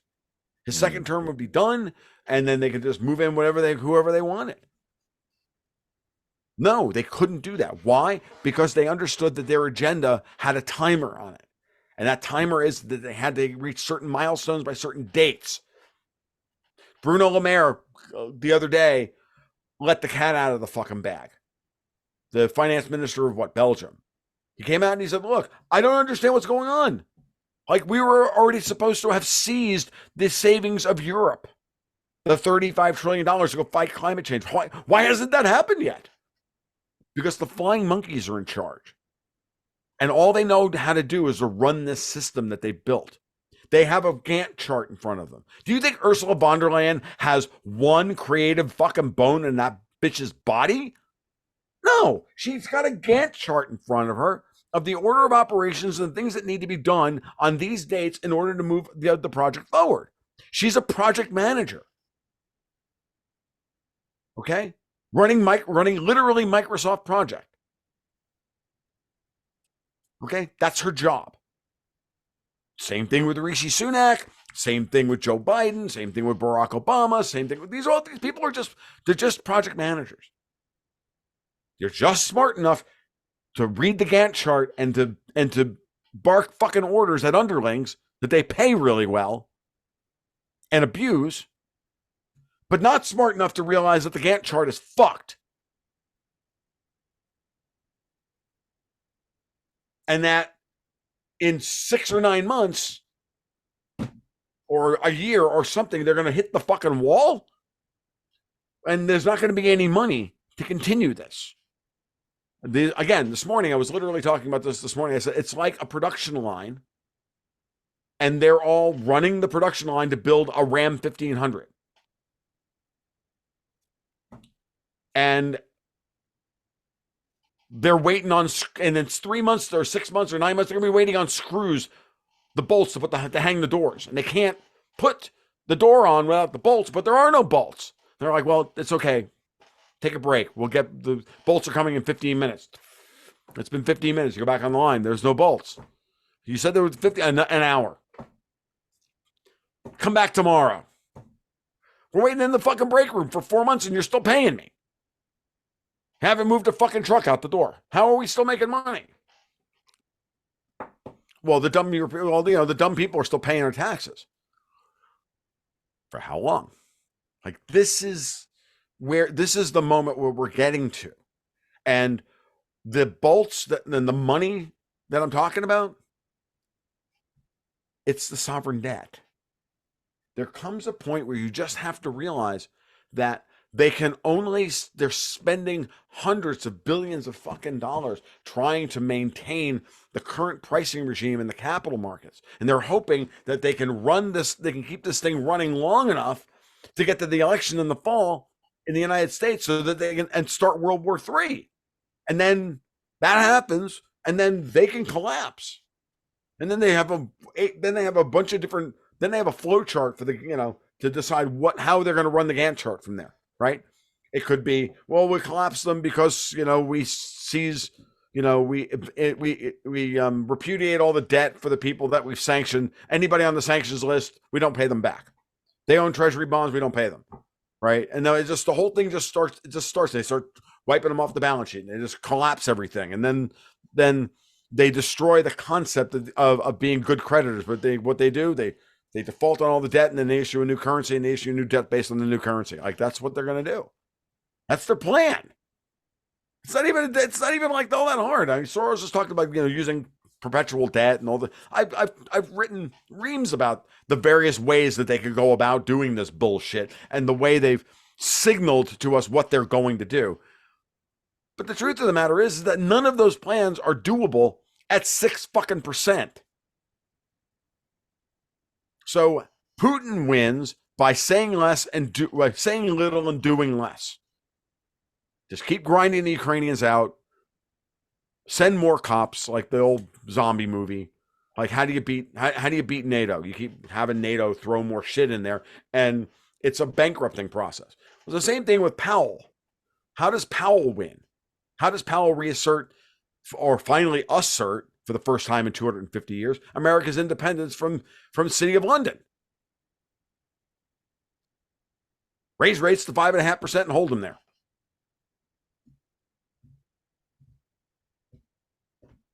But, Mr. Chairman, like, there's your commercial real estate friends over in private equity. They're screaming. They're on line one. Hold all my calls. Yeah, I'm not taking that guy's call. Tell him I'll get back to him on Friday. But are you gonna pivot this week? No, we're not. But why not? But you need to. Because locusts, like, it's where we are. Like, locusts, it's not. There's a tidal flood. Locusts. It's not my fault. Like the Blues Brothers, right? This is where we are. Anything, just give me my cookie, you fucking asshole. And he's like, no. Like, 75 basis points. If you're gonna cut rates in June, aren't you? Nah, I might raise them. He might. If inflation comes back, inflation's already coming back. Okay, gasoline prices through a 1 bar reversal in January. They're on a monthly basis. They're going higher. Oil, they keep trying to suppress oil. Brent crude down below $80 a barrel. They keep failing. It closed last week at $82. It's gonna go to fucking, it could go to $100 a barrel. They want to start World War III, but they want oil at $50 a barrel and bond rate and bond yields at 2.5%. Are they out of their fucking minds?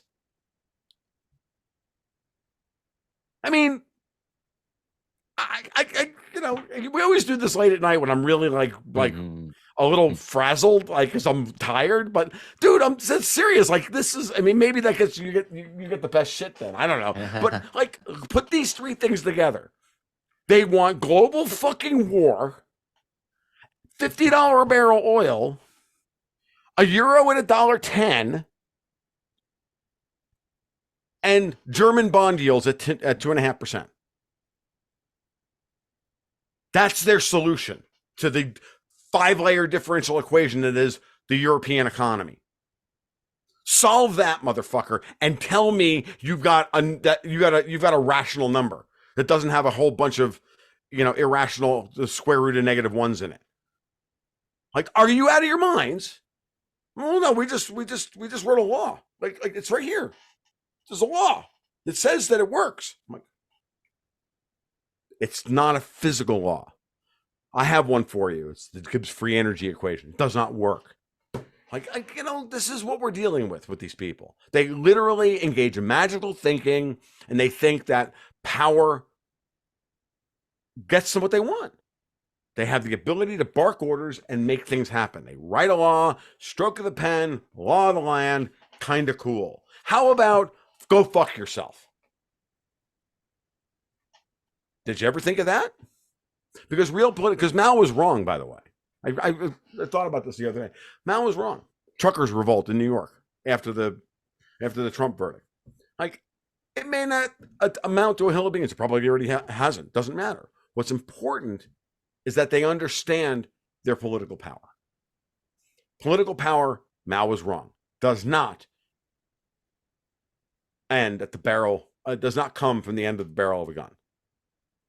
It comes from the guys who go to work every day to ensure that the ammunition is actually made and delivered to where the guns are. No electricity, no trucks, no food, no guns.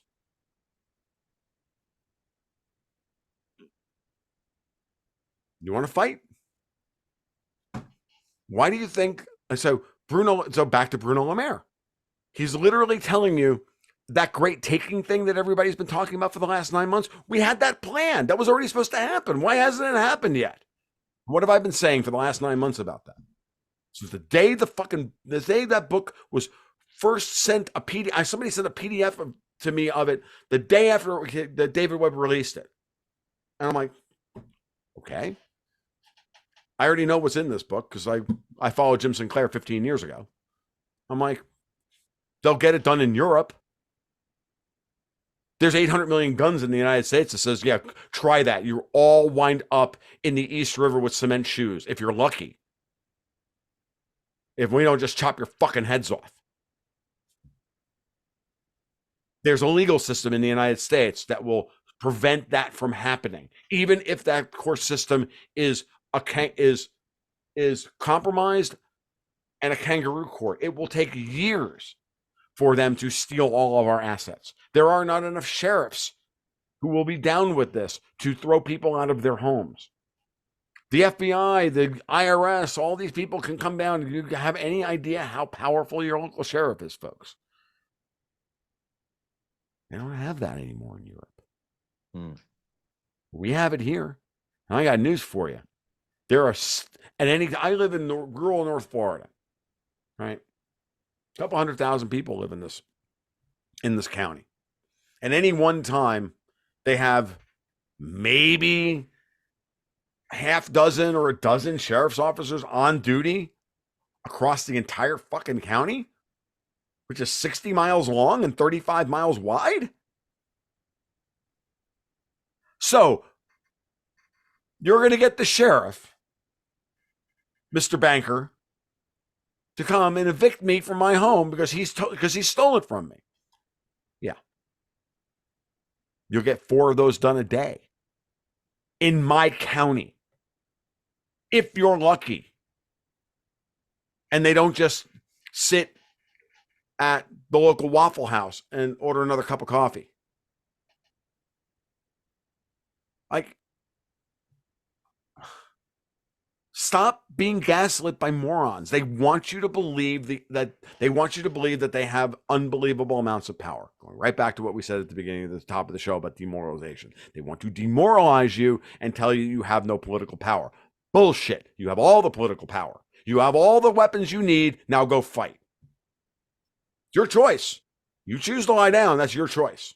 You choose to not do anything. That's your choice. You could lie down and do nothing, and it would be the best choice you could make.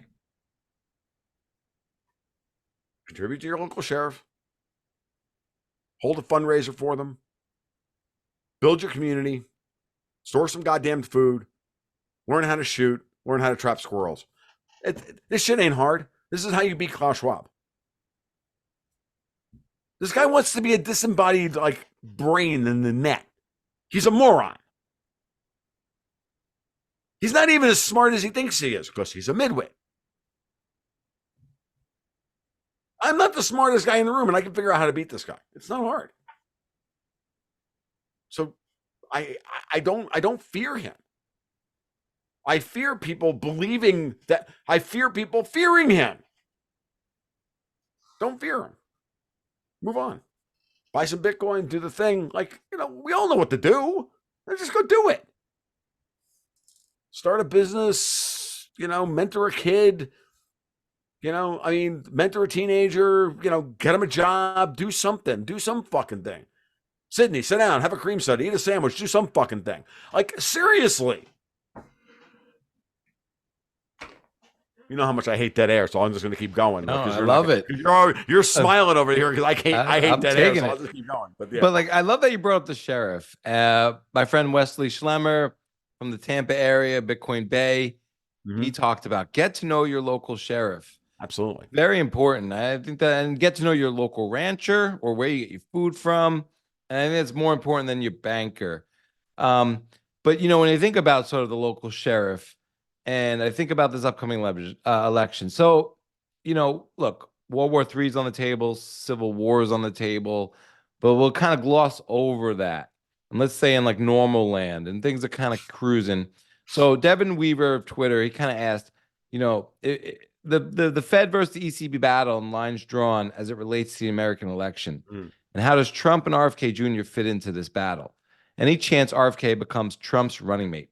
And I'm going to ask this in the sense that, it seems like Jamie Dimon is the sheriff in town, just because, right? And along the lines of what we're talking about, and who does Jamie want to be president? Would be my question. It is a good question. I think about is it Hillary? Is it Big Mike? Is it Gavin Newsom? Is it Biden? Is it Trump? And the reason I ask was also along the Trump was one of the first presidents to really speak to the Fed and say what he wanted the Fed to do. And politicize it in that way. And it makes sense. But if I was Biden, I would be screaming, lower the freaking rates, crank up the economy, get me elected. I wouldn't scream it out loud. That's what I'd be pushing for. I would think, let's juice the economy. Let's just print some money. He's been trying to do that. And what he also knows that Janet Yellen and Powell aren't on speaking terms anymore. But it also seems like I'm not hearing that, but I don't hear a lot. I'm not tuned in, but I don't feel like the Trump thing. I heard about the ruling in New York, and I heard how the real estate community was like, we're going to sell all our shit in New York. We're all going to move to Florida. I heard that, but it didn't seem loud and clear in mainstream. It doesn't seem like Trump's even a legitimate candidate the way the media is treating him. Well, that's the goal. The goal right? No, I get that's the goal because they've been told that we're going to get Trump and we're going to put him in jail. I feel like 2020 was probably. And I didn't put the work into this, and I think all elections are rigged. But that one I felt just from what I'm hearing and what I feel, and the way campaigns go, and there's no campaigning now in a real sense, or at least whatever Trump's doing is not on the media in the more broader sense. They blacked him out, and both sides have just gone in different directions and gotten siloed and put out their own views. It just doesn't seem like there's going to be an election that is a zeitgeist moment in November. It seems like something else is coming down the pike to take the election away. Because the election doesn't seem like it's as big a conversation as it should be, because these guys are so far apart. And no, but well, my question is, the if media, he got elected, would he just be like, "Let's put rates to zero"? Is he going to fire? he doesn't have any. Powell? He doesn't have any control over that. Right, He would argue for it. What will happen? This is what I think is already on the table. Let's go back to a couple months ago when Jamie Dimon endorsed Nikki Haley. Now he endorsed Nikki Haley because odds at that point were that Trump was, the scuttlebutt, so Trump's going to probably go to jail. He's not going to be the candidate. What Jamie Dimon actually did by endorsing Haley was tell Wall Street, which tends to lean left, especially in New York, it's okay to vote for a Republican. That's it. That's a big deal. But you can't say Trump, but you can say Nikki Haley because she's the one who's been blessed so far. And, it's not like Dimon's, foreign policy when he's talked about it is anything other than kind of normie neocon, because that's just like default American foreign policy. Like he's not paid for that. He's not paid to be an expert in that. So, do I think that, Dimon, this is what I think is going on. What I think would go on if Trump gets elected. Between now and then, Trump will scream about Powell having rates too high and blah, blah, blah, blah, blah. And then someone will take him aside the day after the election and they'll say, look, Don, we held rates high in order to get rid of Biden and get you elected. Now shut the fuck up. In about we're going to start cutting rates in the fall. Right now, we're going to cut rates. And in 3 to 6 months, you're going to be riding herd over the recovery cycle. Shut your fucking pie hole and put together a goddamned administration that will put these people behind bars forever. That's what I think is the real conversation that's been going on. Or that's the conversation that's going to be had. But no one's going to have that conversation until he actually wins the election. Because between now and then is 8 months worth of, oh my God, what could happen next? Who the hell knows? But if we get to that moment, there are about 4 or 5 major events that have to go. The way I described it, recently is you got to flip heads on a coin 5 times in a row and you get one chance. And they all have to come up heads. You got like 4 or 5 coin flips between now and then. They all got to come up heads in a row. So low order of probability that this happens, but here's the path. Here are your events. Get through the Russian elections, get through the European parliamentary elections, possible sovereign debt crisis in Europe, possible World War III, blah, blah, blah, blah, the convention, Trump going to jail. There's all these fucking things that will, that they're going to try and do. But if in 20 days, somehow Trump comes up with $500 million to put into an escrow fund to appeal this court decision, good news for you. He's probably going to be president.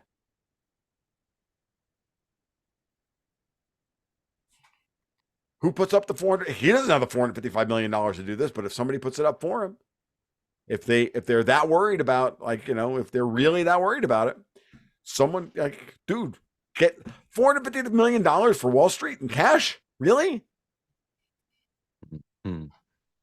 Why did Dimon sell a whole bunch of stock the other day? He's also prepping his exit strategy from JP Morgan. I mean, he's old. It's time for him to retire.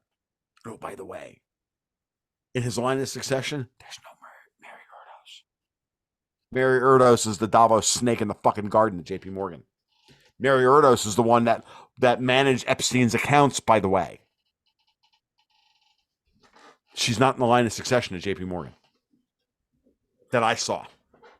I could be wrong about that. But from what I saw, that's not what I saw. What I saw was that she and Dimon went to Davos 2024 together, and she was not allowed out of his sight. That's a keep your enemies closer kind of moment. So, in my interpretation. So, that's what I think is, those are some ideas. So, to the original question, no chance in hell RFK is Trump's running mate.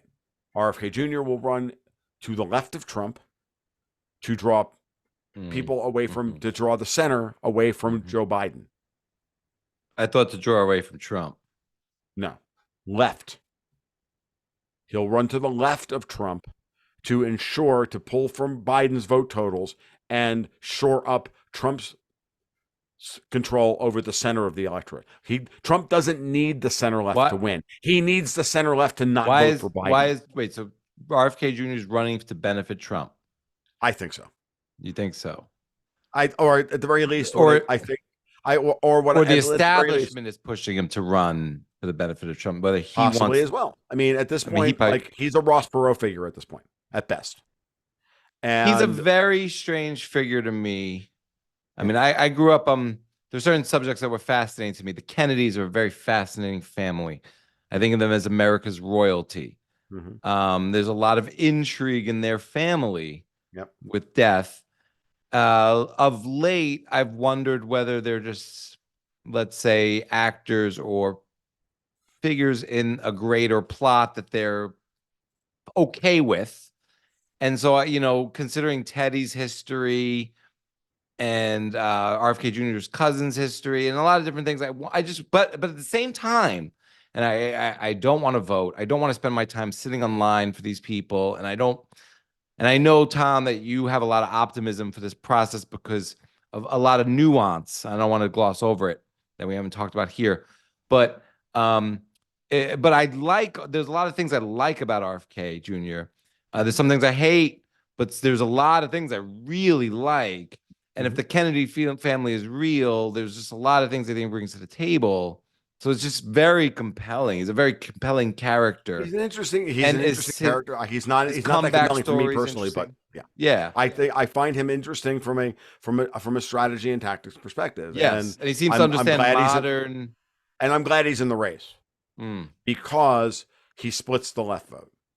There's with his position on Israel and guns and this and that. It's not always a logically. It's the left vote. He's not going to get anybody. I agree. I don't know why he's running then. And running to make sure that Biden does not get reelected. I think that's what he's doing. The way Teddy probably ran in '80 to do subversive things, and the way John Anderson ran to destroy anyone. Jimmy Carter. And this brings up my maybe my last topic.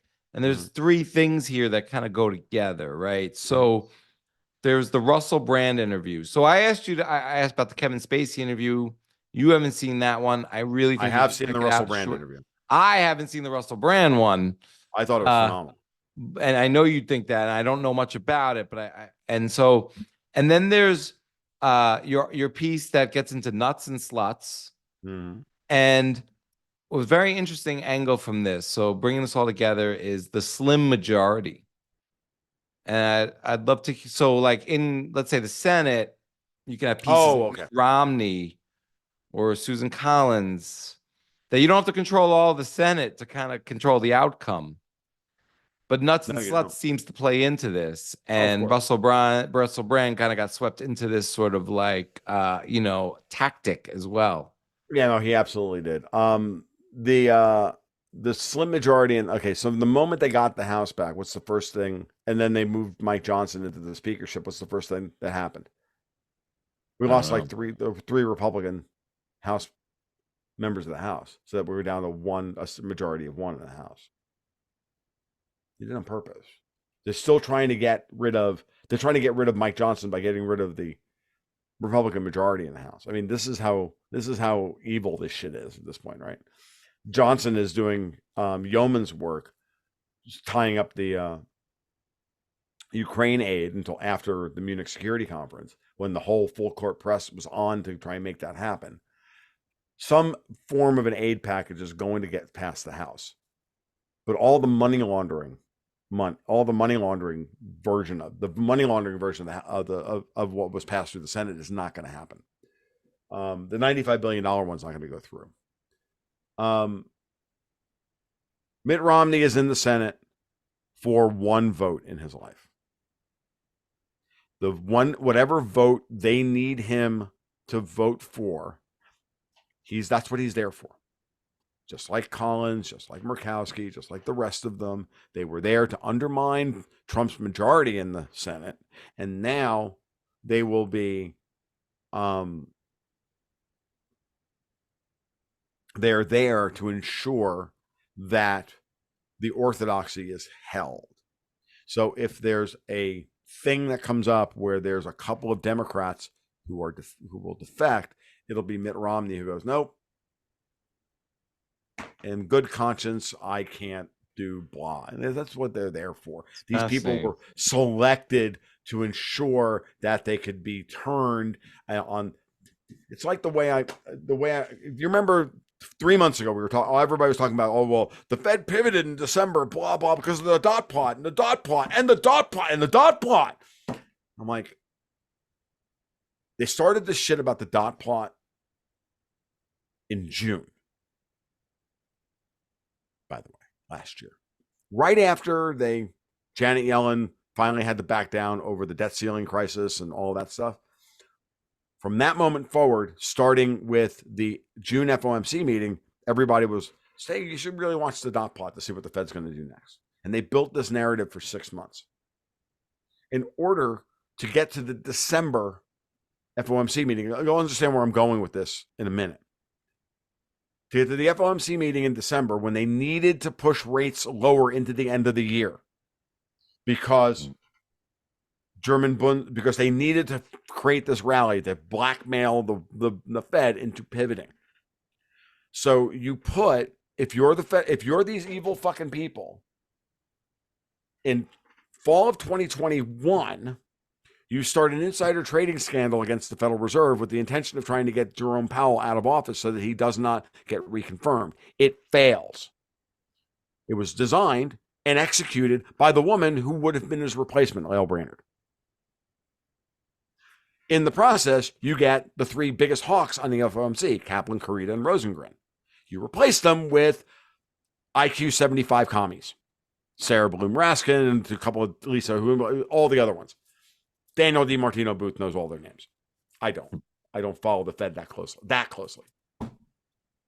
Why?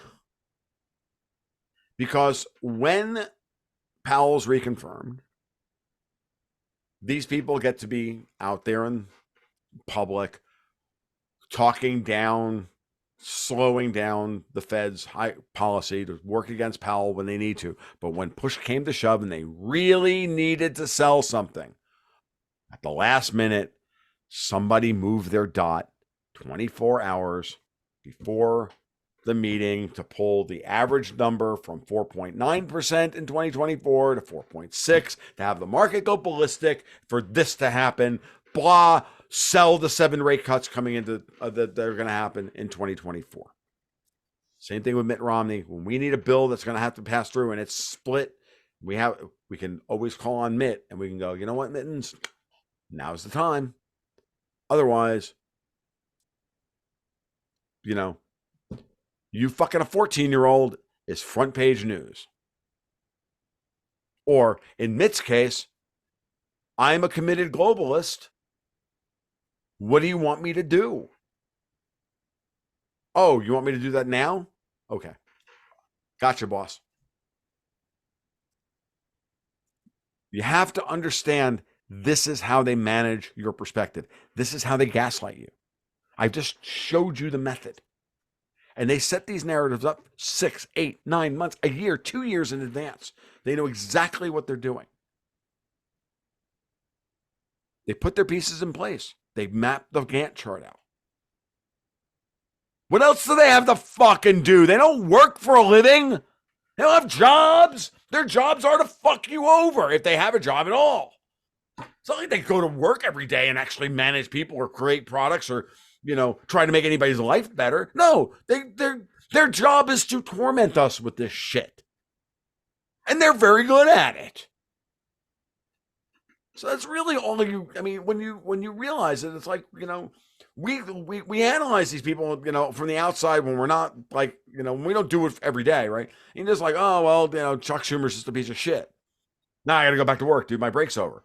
Like, you don't have time to think it through like this. That's what I do, because what are you guys paying me for? You're paying me to do this shit 60, 80 hours a week. Eventually I get good at it. Like, it's not hard. It's just the Malcolm Gladwell 10,000 hours. Like, I've been, it's not a special talent or a superpower or anything. It's literally just, I got to get up tomorrow and do this because I got to make the donuts, because otherwise, I don't eat. Like, this is the way it works, right? So, I mean, I'm not saying I don't enjoy it and I'm not good at it, but what I'm saying is, like, you can be good at it too, and if you had the time, but you don't have the time, so you default to viewing them through your lens.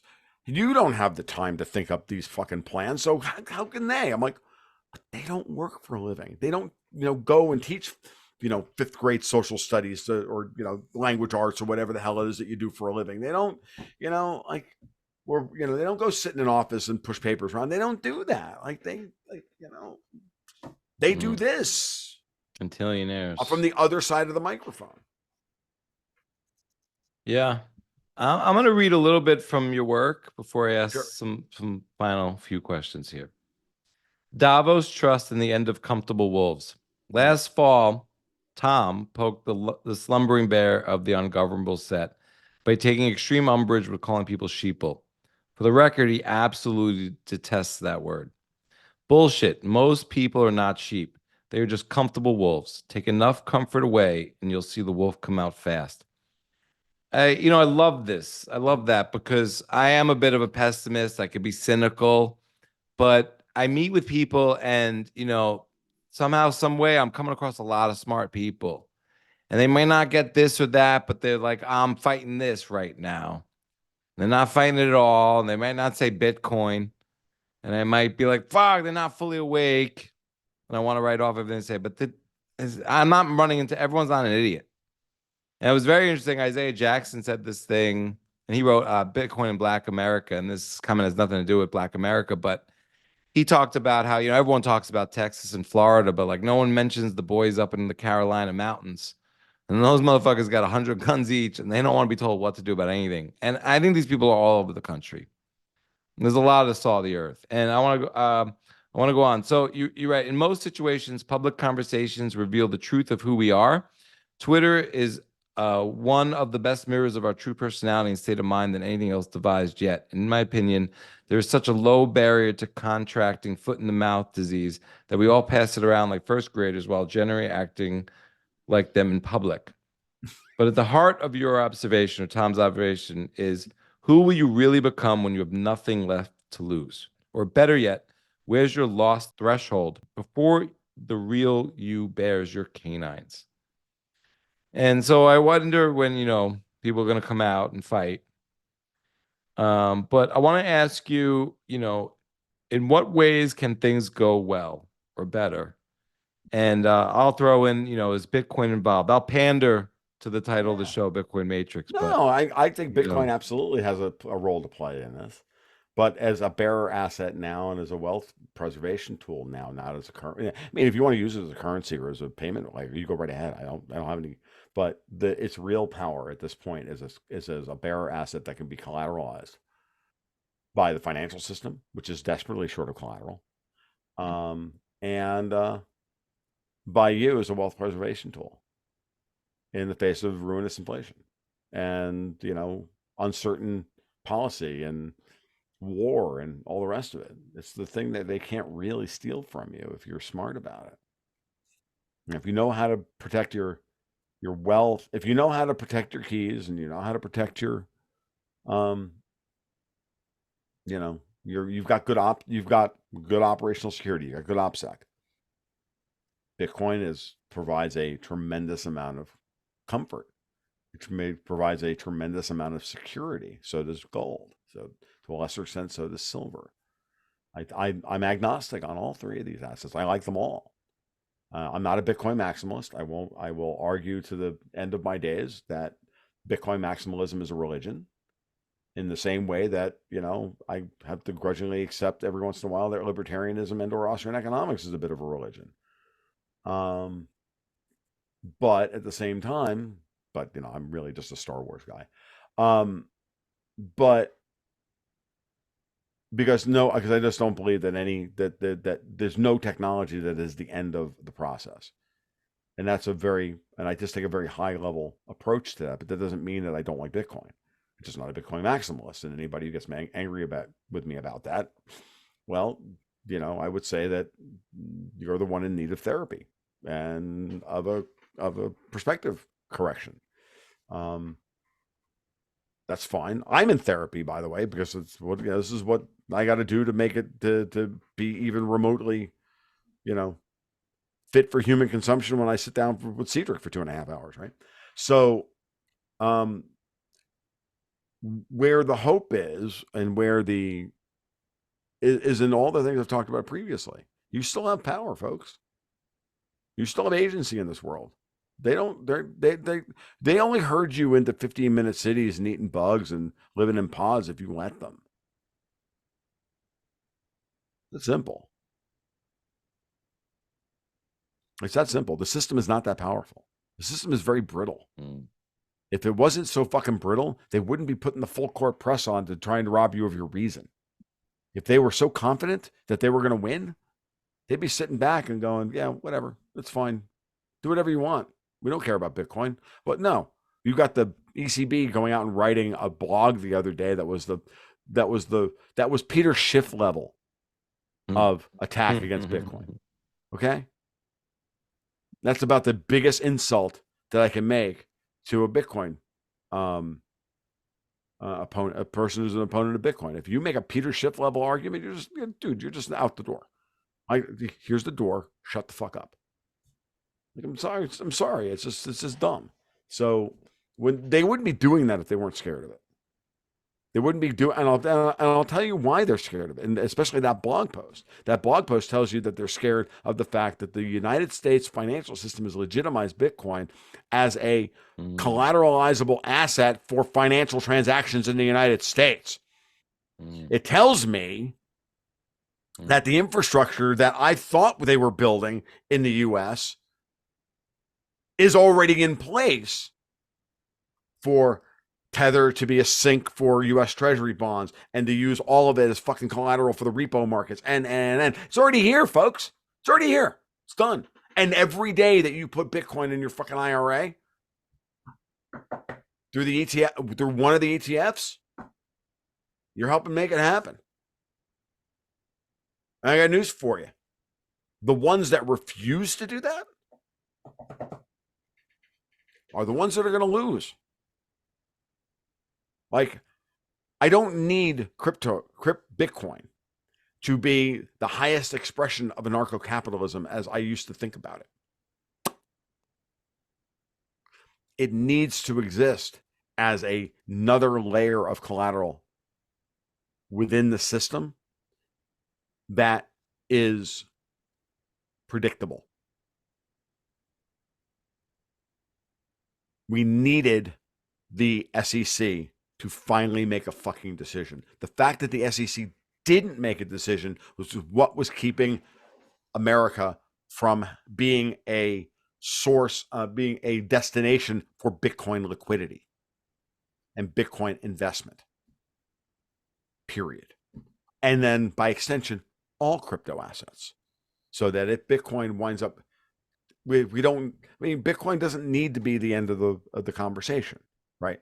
But we're nowhere near needing anybody else within the conversation at this point. What we need is for Bitcoin to consume another measurable percentage point or two of financial capital.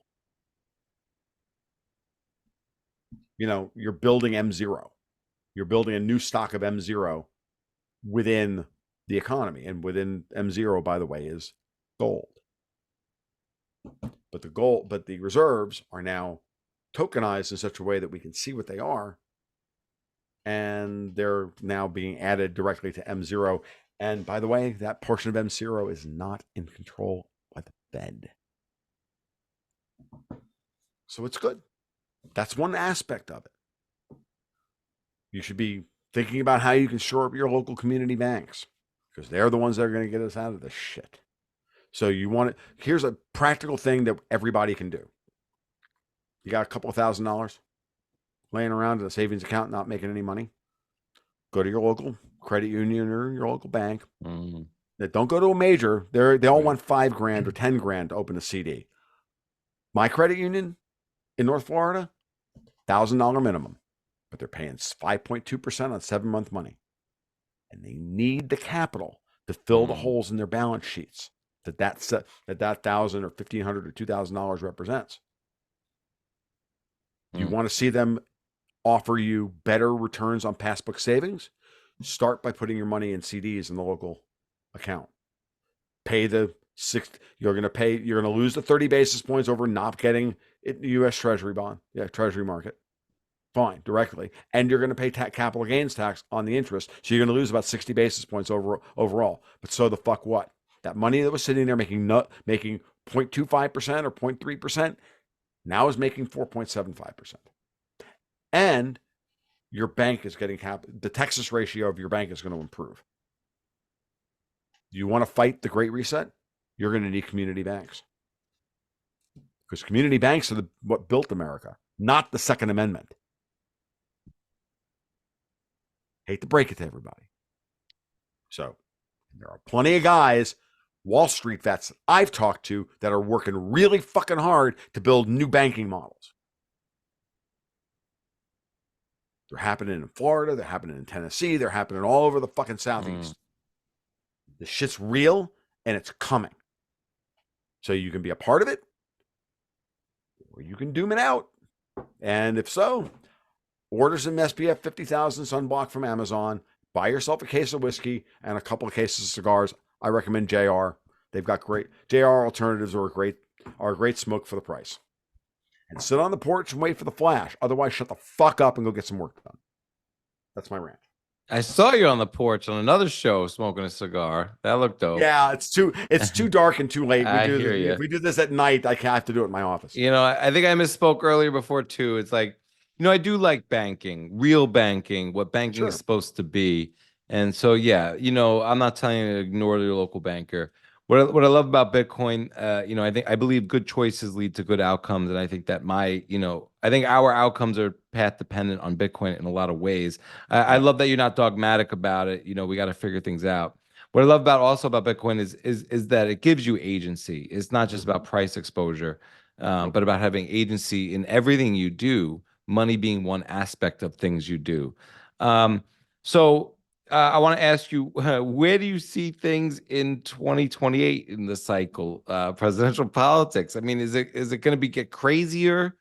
And I ask this in the sense that you were talking about before in terms of like outcomes and fighting the good fight. And, you know, I like to think that like my son, he's 11 now. I think by the time he's 18, 19, 20, 21, we're going to be through all this. And he's going to be growing up in a renaissance at that point. But I think it's going to be a little painful to get there. But, you know, do things get better by 2028? You know, is it like a normal cycle? Is it getting crazier? You're asking a really tough question when I'm handicapping World War III between now and then. Right. I'm gonna punt on that one, Steve. I hear you. That's a hard one. That's a hard one to handicap. What I'll say is that, you know, we could be right in the middle of the worst part of it at that point. I don't know. I'm hoping that I'm wrong. I'm hoping that cooler heads prevail. I'm hoping that, you know, we go through a path this summer and into next spring that doesn't wind up where it could, right? Where it's pointing. And I do believe that when you start thinking in terms of, you know, when everybody starts, when the Gantt chart starts rolling towards this outcome, and these people are too dumb to realize that the machinery they've set in motion and the projects that they're managing all lead to this one outcome, it's the guys like Jamie Dimon that step back, the CEOs, because CEOs don't use Gantt charts, folks. They're not project managers. They look at what's happening and they go strategically and they go, stop. We're not doing that anymore. But sir, fuck you. No. That's why I've been arguing what I've been arguing about Powell and the banks for the last 2.5 years. Because I just can't see those boardrooms going along with Minority Report with more Germans. I just can't fucking see it. They're not communists. These guys are capitalists. They just want their VIG, and they're not going to get their VIG under Klaus Schwab's idea of where they're allowed to own. Are you kidding me? Like, I mean, what planet do you live on that you would think that these guys that are these hyper competent, hyper masculine, hyper aggressive fucking sociopaths that run Wall Street are going to roll over because some German fucking douchebag and a fucking muumuu told them to?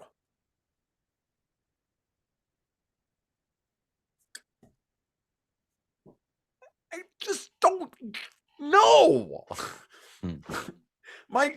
I'm sorry. I watched that movie when I was a kid, and I thought that was shit then.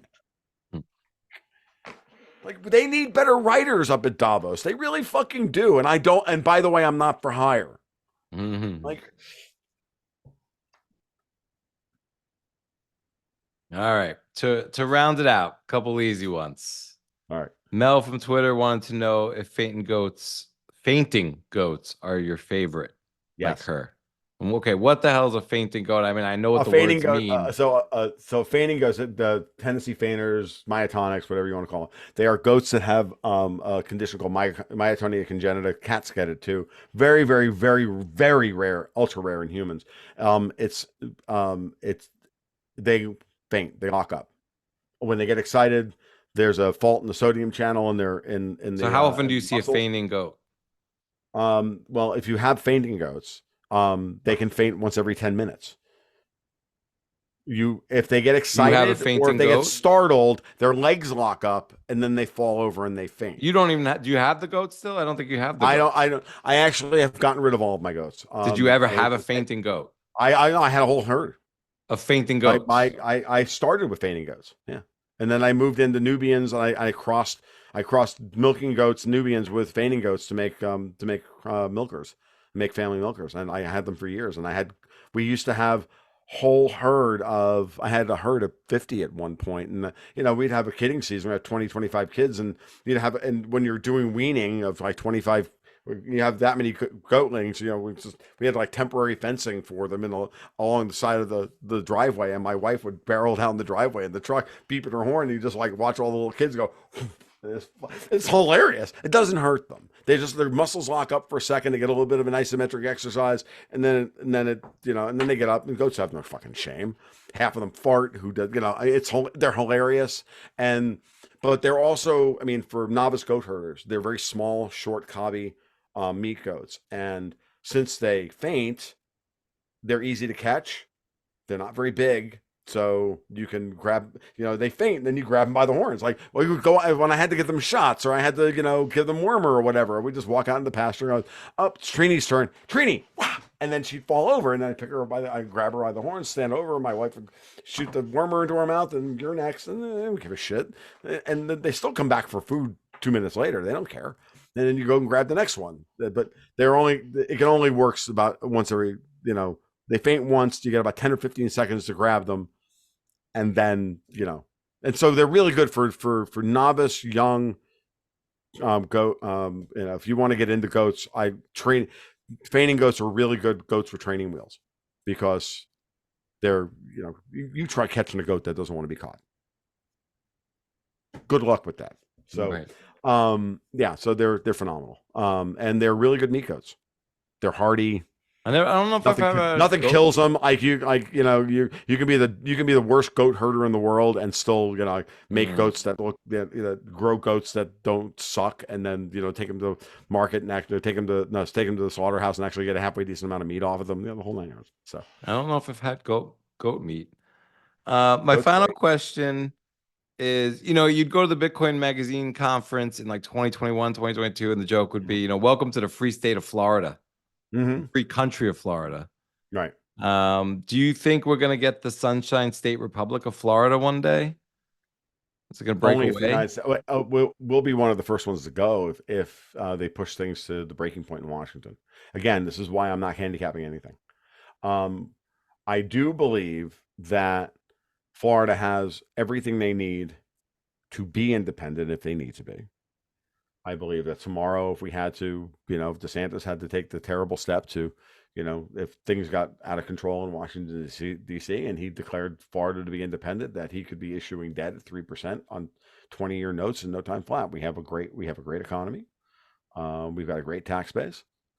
We could have a hell with the Bitcoin mining that we have in Florida alone. Between that and, easily build an, Florida could be El Salvador with no problem.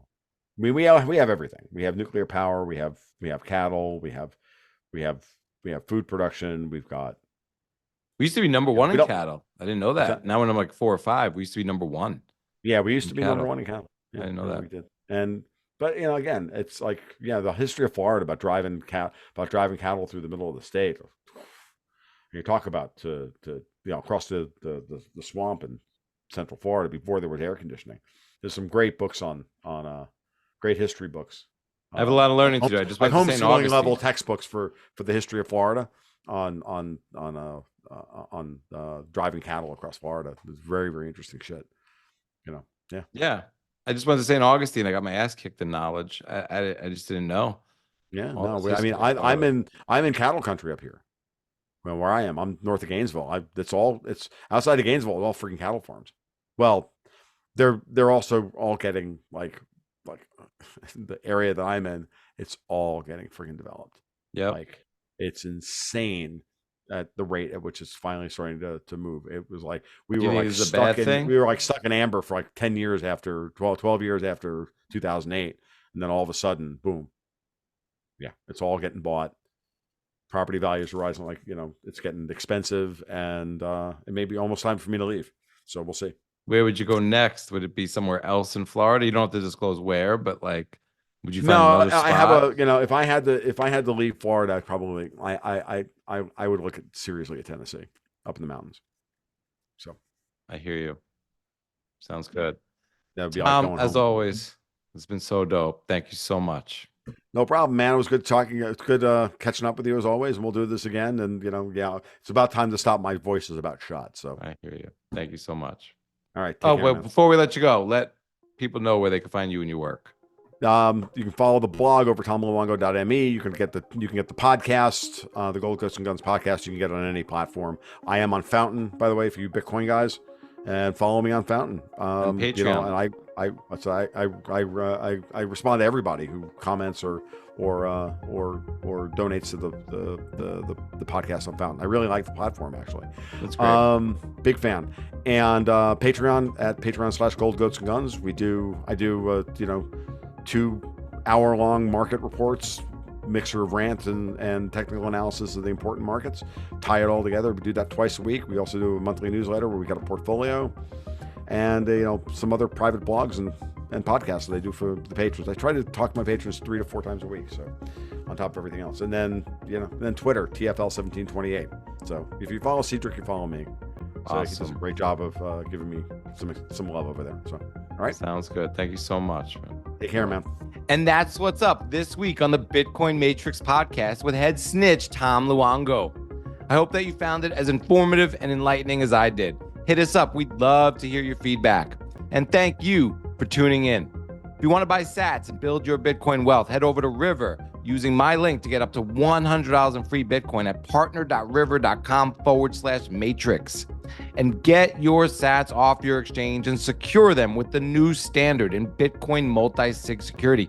And get 6 months free when you download the app at thea.us/Cedric. That's thea.us/CEDRIC. And if you need help securing your Bitcoin, getting your estate planning and/or asset protection strategies in order so that you know your wife and kids will get your Bitcoin if anything happens to you, put some time on my calendar at thebitcoinadvisor.com/Cedric. THEBITCOINADVISER.com/CEDRIC now, before Bitcoin goes parabolic and you can't get any more sleep at night. Finally, please give the Bitcoin Matrix podcast a 5-star review wherever you dome your pods. That would really help me get the word out and help new listeners to find the show. Keep building, keep stacking, and always be laser focused out there. This is Cedric. Peace.